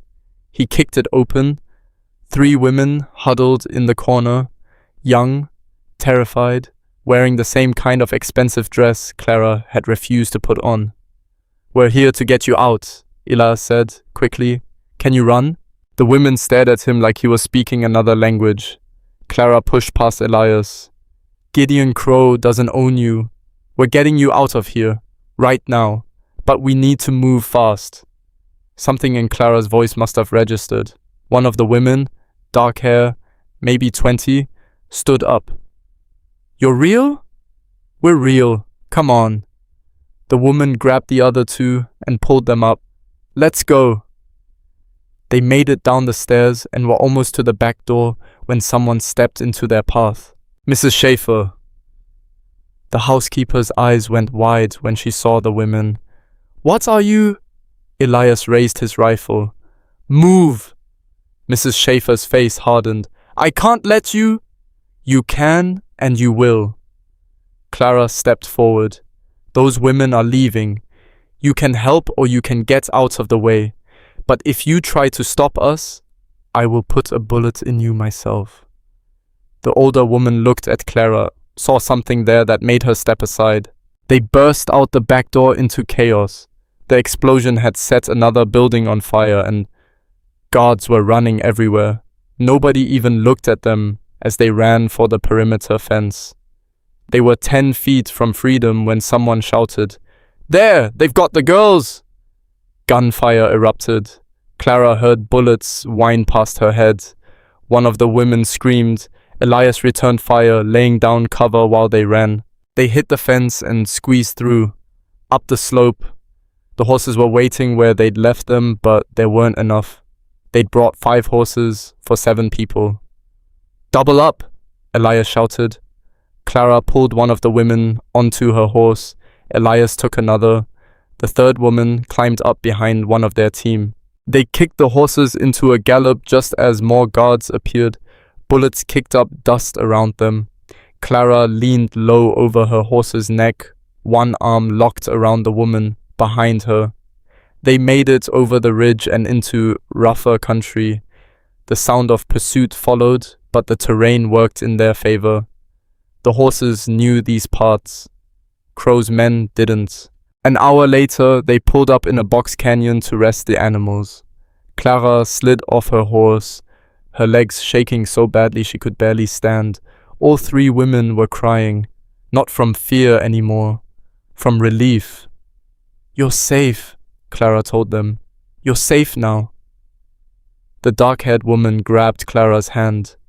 Thank you. We thought we were going to die there. How long were you there? Elias asked. I don't know. Months? Time stopped meaning anything. She wiped her eyes. My name is Sarah. This is Rebecca and Anna. He bought us, like livestock. We know, Clara said quietly. He tried to buy me too. Sarah looked at her with understanding. You got away. We got away. Clara squeezed her hand. All of us. They rested for 20 minutes, then rode hard for Black Hollow. The sun was setting by the time they saw the town on the horizon. People came out to meet them, helping the exhausted women down from the horses. Samuel appeared, relief clear on his face. The other teams made it back. We did it. Casualties? Elias asked. 2 wounded. Nobody dead. Samuel looked at the 3 women. This is enough. With their testimony and the records we have, we can destroy Crow. He'll still come after us, one of their team said. Let him. Samuel's voice went hard. We're ready. They weren't ready. Crow arrived the next afternoon with 40 men, maybe more. They appeared on the ridge overlooking Black Hollow like an army, and Clara felt her stomach drop when she saw them. Samuel had fortified the town as best he could. Barricades at the entrances, rifles positioned in windows, tripwires and traps on the approaches. But they had maybe 30 people who could fight against 40 trained gunmen. The math didn't work. Crow rode down alone, stopping just outside rifle range. He sat his horse like a king surveying peasants. Send out the women, he called. His voice echoed across the valley. And the man who burnt my ranch, do that, and the rest of you live. Samuel stepped onto the porch of the boarding house. No deal. Then you'll all die. Crow gestured to his men. I've got enough guns to level this entire town. Last chance.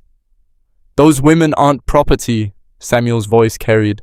And we're not afraid of you anymore. Crow laughed. You should be. He raised his hand to signal the attack, and that's when the riders appeared. The riders, not from the town, from the hills behind Crow's men. Dozens of them, maybe 50. They descended like an avalanche, surrounding Crow's force before anyone could react. Clara recognized some of them, people from other frontier towns, homesteaders, even a few lawmen with badges gleaming in the sunlight. A newspaper man rode at their head, holding up a printed sheet. Gideon Crow, he shouted, you're under arrest for human trafficking, unlawful imprisonment and murder. We've got testimony from the women you held. We've got records of your purchases. It's all here in black and white. He held up the newspaper. Even from a distance, Clara could see the headline. Cattle Baron's dark secret, women bought and murdered on Arizona ranch. Crow's face went white, then red. That's slander. I'll sue. With what evidence? The newspaper man rode closer. We've got signed statements, property transfers, everything documented. You're finished, Crow. Crow looked at his men, looked at the armed riders surrounding them, looked at the newspaper that had just destroyed his reputation across the entire territory. Several of his men lowered their weapons. This isn't over, Crow snarled, but his voice had lost its power. Yeah, it is. Samuel walked down from the porch. Your men know it, everyone knows it. You've got 2 choices, surrender to the law or run, but either way, you're done here. One of Crow's riders turned his horse and rode away, then another, then 5 more. Within minutes, half his force had abandoned him. Even the bounty hunters who'd been tracking Elias seemed to reconsider. They looked at the armed citizens of Black Hollow, at the lawmen with badges, at the newspaper man with his printed proof. One of them spat on the ground and rode off. The others followed. Crow sat alone on his horse, surrounded by enemies, his empire collapsing around him. You'll regret this, he said to no one in particular. I doubt it, Samuel replied. A lawman rode forward with shackles. Gideon Crow, you're under arrest. Crow didn't fight. What was the point?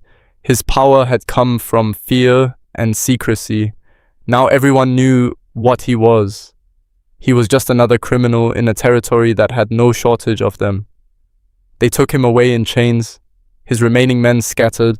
The newspaper man distributed copies of his article to anyone who wanted one. Clara read it standing on the porch with Elias beside her. Every crime documented, every woman's testimony printed for the world to see. Her own name was there, Clara Whitmore, 19, sold by her stepfather and nearly killed. He's going to hang, Elias said quietly. Good, Clara replied. She meant it. The crowds eventually dispersed. Life in Black Hollow slowly returned to something like normal. Sarah, Rebecca, and Anna stayed in the boarding house, trying to figure out what came next.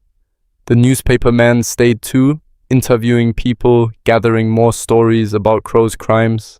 That night, Clara sat on the porch and watched the stars come out. The same stars that had watched her run through the desert. The same stars that had seen her locked in Crow's ranch. They'd kept turning while her whole world fell apart and came back together. Elias found her there. He didn't say anything, just sat beside her in the comfortable silence they'd developed. What now? Clara asked finally. For me? I don't know. Elias looked at his hands. I've spent 2 years running, not sure what I'm supposed to do when I stop. You could stay here. Maybe. He glanced at her. What about you? Clara thought about it. A week ago, she'd been a girl with no prospects being sold like livestock. Now she was a woman who'd survived things most people couldn't imagine, who'd helped bring down a monster, who'd learned to shoot and fight and stand her ground. I think I'll stay too, she said. For a while at least.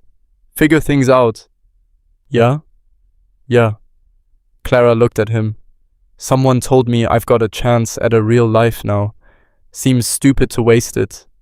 Elias smiled. Actually smiled. Clara had never seen him do that before. They sat on that porch until the moon rose, two survivors trying to figure out how to live instead of just survive. It wasn't perfect, nothing about any of this was perfect, but it was theirs, and that was enough. The weeks after Crow's arrest didn't bring the peace Clara had imagined. If anything, they brought more questions than answers. News of the arrest spread across the territory like wildfire. The newspapers couldn't get enough of it.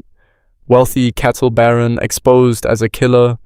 Women rescued from captivity, frontier towns standing up to tyranny.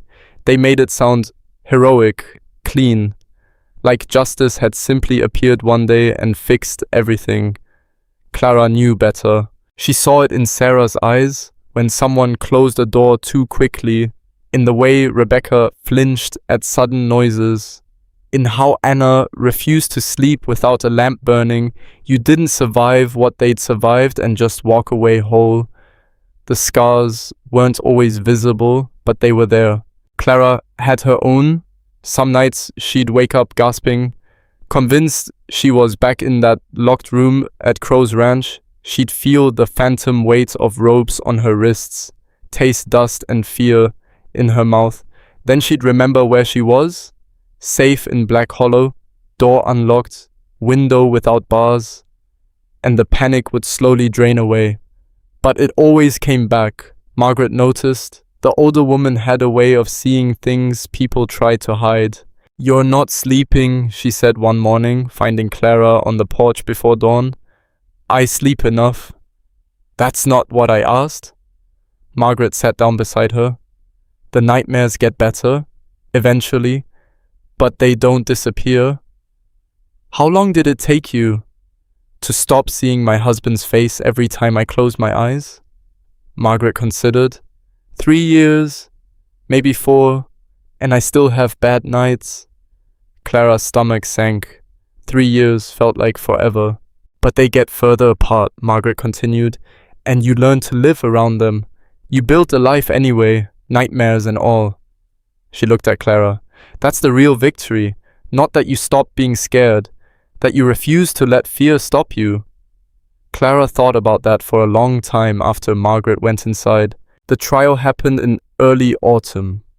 They moved it to a larger town, Crow's influence was too strong locally, and the territorial governor wanted this done right. Clara made the journey along with Sarah, Rebecca, Anna, and a dozen other witnesses. Elias came too, though he spent most of the trip looking over his shoulder like he expected his old employers to appear any minute. The courthouse was packed. Clara had never seen so many people in one place. Reporters from 3 territories, curious onlookers, women who'd heard about the case and come to watch justice finally happen to a man like Crow. Clara testified on the second day. She sat in a wooden chair facing a room full of strangers and told them everything. Being sold by her stepfather, the locked room, Crow's hands on her face, the threats, the escape. Crow's lawyer tried to tear her apart. "Isn't it true you stole a horse before fleeing town?" he asked. "Yes." "And that you assaulted Mr. Crow's employees during your recapture?" "I fought back, yes." "So you admit to being violent and prone to criminal behavior?" Clara met his eyes. "I admit to refusing to be property." The lawyer tried a different angle. "You claim Mr. Crow threatened you. Do you have any proof beyond your words?" "The 3 other women he kept locked up aren't proof enough. Mr. Crow provided those women with shelter and protection in locked rooms with bars on the windows." Clara's voice went hard. "If he was protecting us, why couldn't we leave?" The lawyer didn't have an answer for that. Sarah's testimony was worse. She'd been at the ranch longer than anyone, and she remembered things. Names of women who disappeared, dates, details about how Crow would grow bored with a woman, and she'd simply vanish one day. Mrs. Schaefer had told her once, in a moment of unguarded honesty, that the desert had claimed 5 women in 3 years. 5 that she knew about. The prosecution brought forward records, property transfers showing Crow had purchased guardianship of 17 women over a 6-year period. Only 3 were accounted for, the ones they'd rescued. The rest were listed as deceased or departed with no further documentation. When they called Crow to the stand, he maintained his innocence with the kind of arrogance Clara had seen in that locked room. "I provided opportunities for unfortunate women," he said calmly. "If some chose to leave my employment, that was their choice." "And the ones who died?" the prosecutor asked. "The frontier is dangerous. Illness, accidents, these things happen. 17 women in 6 years, and you expect us to believe they all just happened to die or disappear while under your care?" Crow's expression didn't change. "I expect you to prove otherwise." That was the problem. They had testimony, circumstantial evidence, records that looked damning but weren't quite proof. The bodies they'd found in the desert near Crow's ranch couldn't be definitively identified. The women who'd disappeared might have run away for all anyone could prove. Clara watched the jury's faces and felt sick. Some believed them, but others looked skeptical, like they couldn't quite accept that a wealthy, educated man could do these things. The deliberation took 3 days. When the jury returned, Clara gripped Sarah's hand so hard, she felt bones grind. "On the charge of unlawful imprisonment, how do you find?" "Guilty," Clara's breath caught. "On the charge of assault, how do you find?" "Guilty." "On the charge of murder in the 1st degree..." The foreman paused. Clara's heart stopped. "Not guilty." The courtroom erupted, shouting, crying. Crow's lawyer looked smug. The prosecutor looked defeated. Clara just felt numb. Not guilty.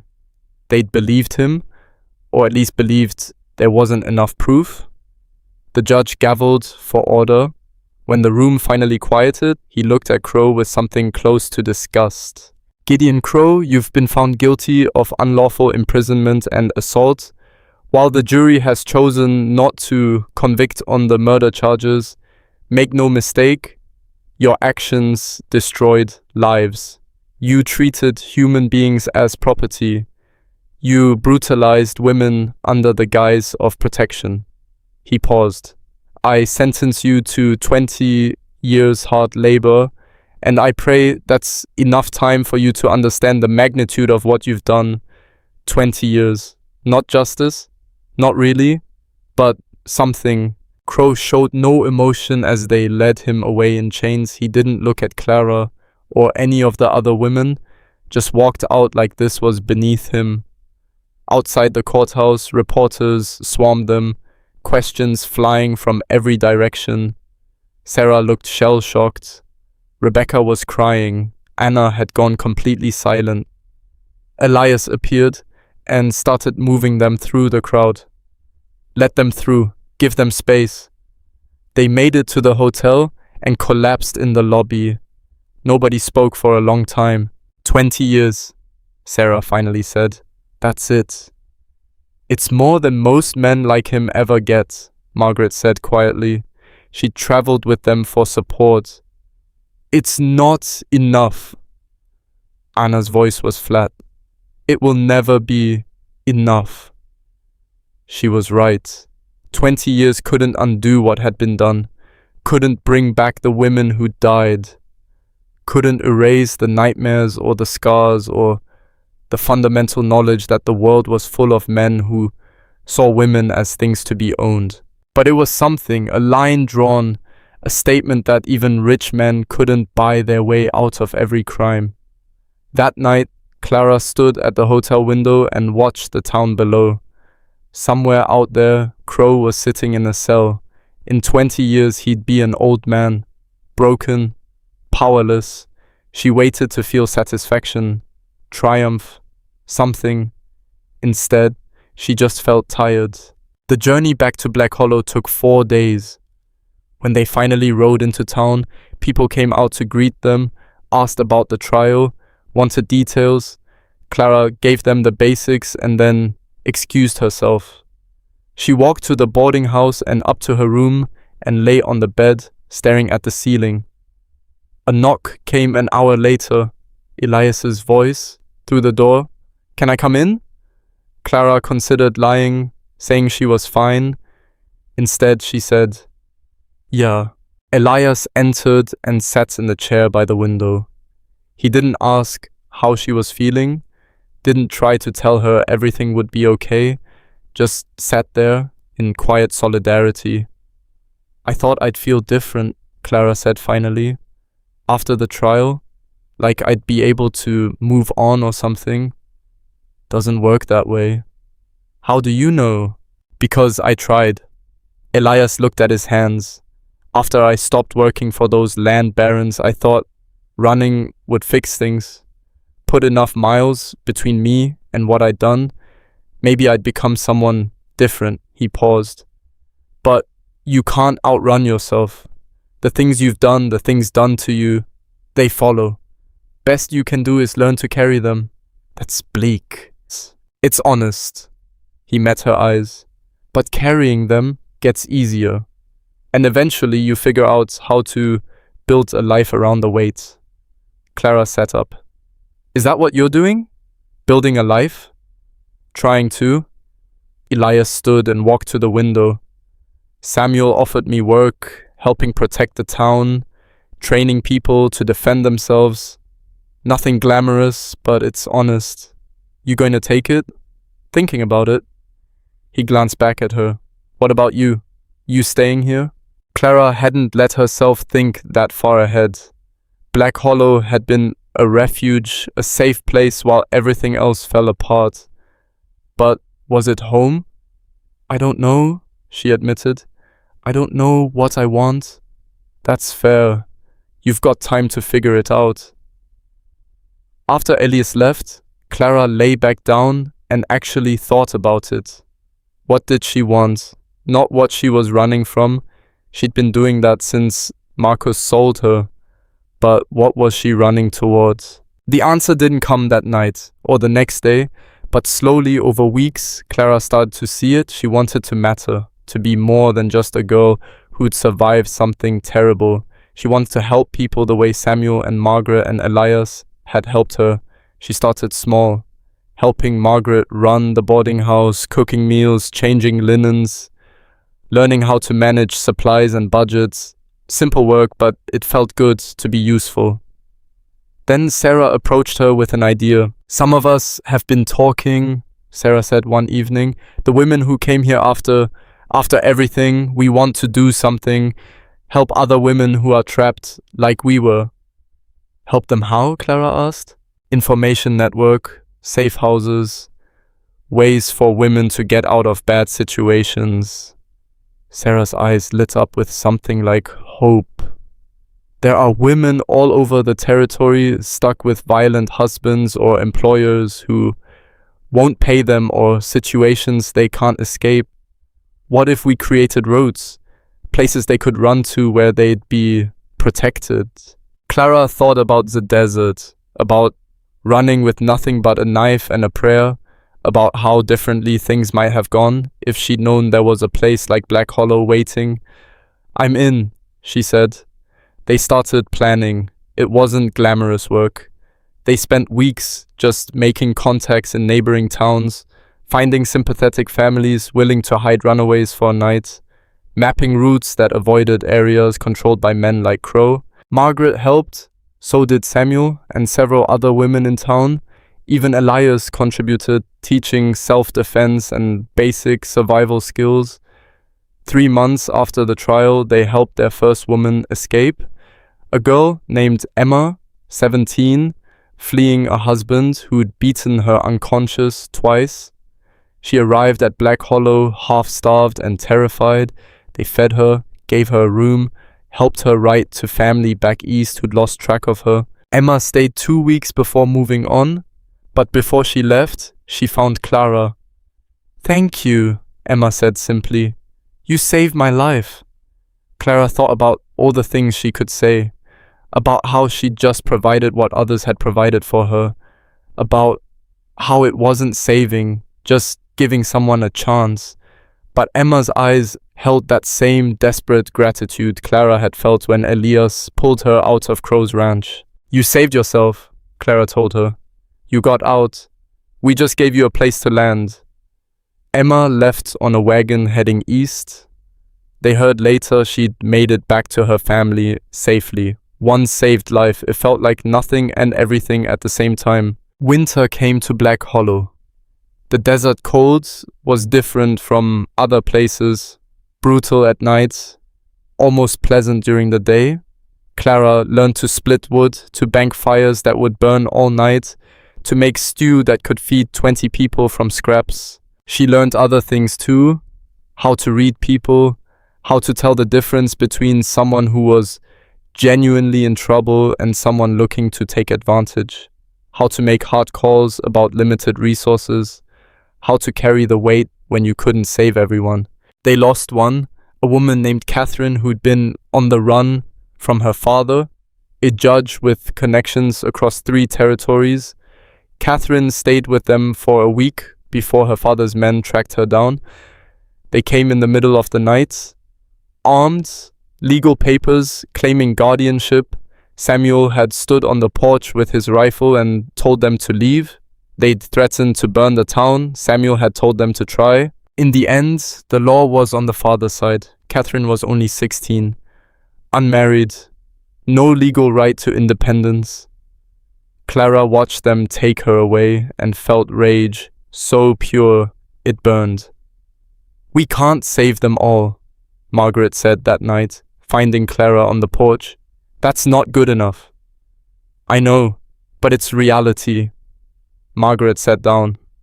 "You do what you can, you save who you can, and you live with the fact that sometimes the world is just cruel."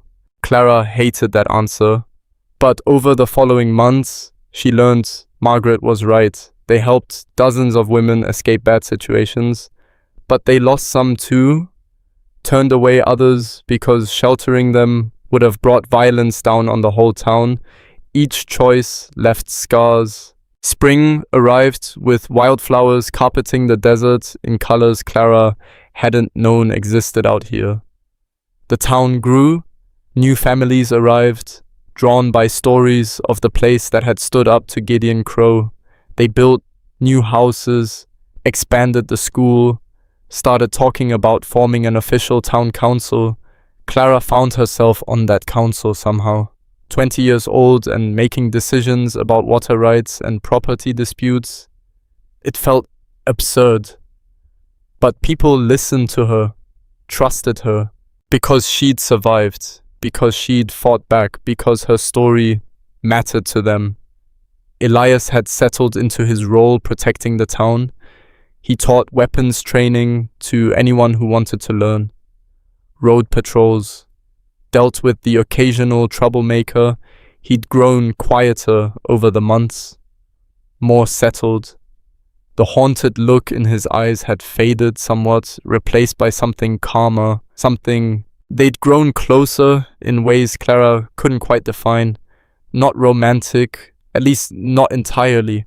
More like two people who'd walked through fire together and came out changed, who understood each other's silences and nightmares. One evening in late spring, they sat on the porch watching the sunset paint the desert gold and red. "You ever think about leaving?" Elias asked. "Yes, sometimes," Clara admitted, "but then I think about where I'd go, what I'd do." She looked at him. "This place needs people who'll fight for it." "Yeah." Elias was quiet for a moment. "I've been thinking." About staying. Really staying. Not just until something better comes along or until my past catches up. Just staying. Clara felt something warm bloom in her chest. "Yeah? Samuel offered me a permanent position, help him run security long term." Elias looked at her. "But that means putting down roots, building something instead of just surviving." "Sounds terrifying." "It is." He smiled slightly. "But maybe that's the point. Do the terrifying thing anyway." Clara thought about the girl she'd been a year ago. Locked in a room, convinced she'd die in the desert, so scared she could barely breathe. That girl was gone, burned away by sun and fear, and the slow realization that survival wasn't the same as living. "I'm staying too," she said. "Really staying." Elias looked at her like he was seeing something for the first time. "You sure?" "No," Clara laughed. "But I'm doing it anyway." That summer, they held the first official Black Hollow gathering, a celebration of the town's founding and everyone who'd found refuge here. People came from neighboring settlements. They roasted a cow Samuel had been raising. Someone had a fiddle. Music filled the air. Clara stood on the porch of the boarding house watching people dance and laugh and be alive. Sarah was there with a man she'd been courting, a quiet homesteader who treated her with gentleness. Rebecca and Anna were teaching a group of children some complicated hand-clapping game. Margaret was arguing politics with the newspaper man who'd stayed in town and started a local paper. Elias appeared beside her with 2 cups of something that smelled like apple cider. "You look thoughtful," he said, handing her a cup. "Just thinking about how strange life is." Clara took a sip. "A year ago, I was being sold like cattle. Now I'm here, part of something, making decisions that affect people's lives." "Regret it?" "No." The answer came immediately. "It's terrifying and exhausting, and sometimes I have no idea what I'm doing. But no, I don't regret it." Elias nodded slowly. Then, carefully, he said, "I've been wanting to ask you something." Clara's heart did something complicated. "Okay?" "Not tonight, too many people around." He looked uncomfortable. "But soon. There's something I need to say. You're terrible at suspense." "I know." He smiled. "Give me a few more days to work up the nerve." 4 days later, Elias found Clara after a town council meeting that had run 3 hours too long. She was exhausted and covered in dust from riding out to check on a water dispute. "Still want to talk?" she asked. "Yeah," He looked nervous. Elias never looked nervous. Walk with me? They walked to the edge of town where the desert stretched away toward distant mountains. The sun was setting, painting everything in shades of orange and purple. I'm not good at this, Elias started, talking about feelings or whatever, but I've been thinking about what comes next, for me, and I realized... He stopped, started again. When I think about the future, you're in it, always. Every version I imagine has you there. Clara's breath caught. I'm not asking you to marry me, he continued quickly. Not yet. Maybe not ever, if that's not what you want. But I need you to know that what we have, whatever this is, it matters to me. You matter to me. Clara looked at this scarred, damaged man who'd saved her life and then quietly become part of it, who'd shared his worst moments and seen hers, who'd never once tried to control or own her. It matters to me too, she said. You matter to me. Yeah? Yeah. Clara took his hand. His palm was calloused and warm. I don't know what this is either, but I want to find out. Elias's shoulders relaxed like he'd been holding tension for days. That's enough. That's more than enough. They stood there as the sun disappeared and stars began appearing overhead. The same stars that had watched Clara run through the desert, that had seen her locked in Crow's Ranch, that had witnessed every terrible and beautiful thing that had brought her to this moment. The months that followed weren't perfect. Nothing ever was. They had arguments, days where the weight of everything felt too heavy, nights when the nightmares came back hard. But they also had mornings watching sunrise over the desert, evenings working side by side, small moments of peace that accumulated like drops of water in a well. Clara kept helping women escape. They built a network that stretched across 3 territories, saved lives, lost some too. Each one left its mark.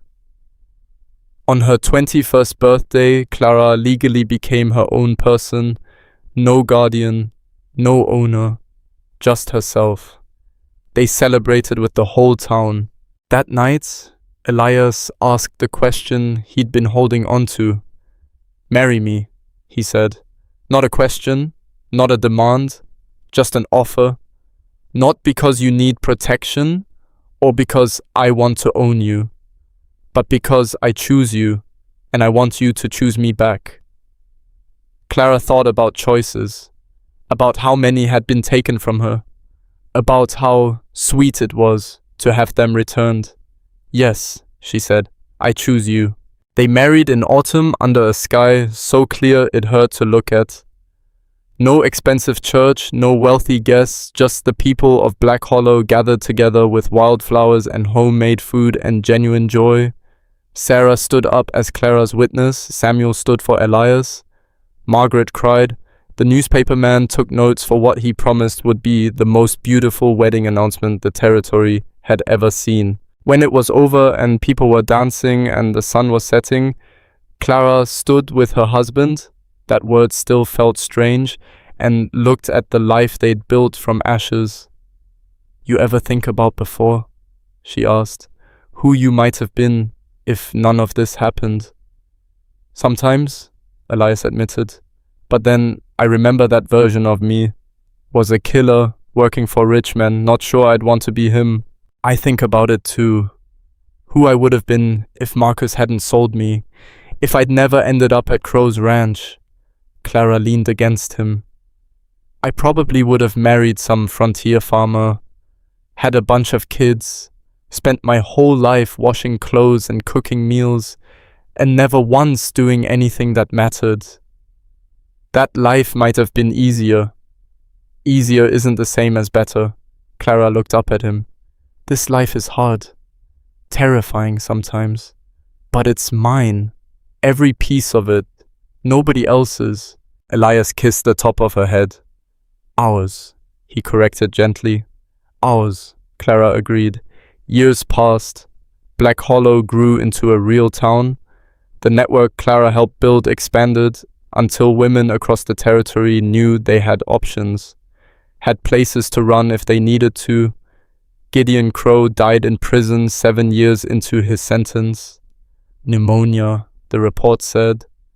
Clara felt nothing when she heard. He'd already become irrelevant to her life. A chapter that was closed. She and Elias never had children, not because they couldn't, but because they chose not to. Their life was full enough, helping others, building the town, creating something lasting from their own broken pieces. Sometimes Clara would stand on the porch and remember the girl she'd been. 19 and terrified, running into the desert with nothing but a knife and hope. That girl felt like a stranger now, someone she'd once known but had lost touch with. The woman she'd become was harder, scarred, worn by years of fighting and surviving and refusing to quit, but also stronger, surer, unbreakable in ways that girl could never have imagined. On her 30th birthday, Clara stood in that same spot and watched the sun rise over the desert that had nearly killed her. Elias came out with coffee and stood beside her. "Thinking deep thoughts?" he asked. "Just thinking about fire," Clara said. "Fire? My stepfather tried to sell me, Crow tried to own me, the whole frontier tried to bury me." Clara took the coffee cup. "But I survived all of them, because some women aren't meant to live in chains. Some women become fire," Elias said, quietly. Clara smiled. "And once fire learns its own strength, the whole world changes." They stood there as the sun climbed higher, turning the desert gold. Below them, Black Hollow was waking up. Smoke from breakfast fires, voices calling greetings, the sound of a town full of people who'd all survived something, who'd all refused to surrender, who'd all learned that the hardest part of surviving wasn't the initial escape, it was building a life worth living afterward. Clara had done that. Against every odds, through every nightmare, despite a world that had tried to convince her she was powerless, she'd become fire, and the desert that tried to kill her had instead forged her into something unbreakable,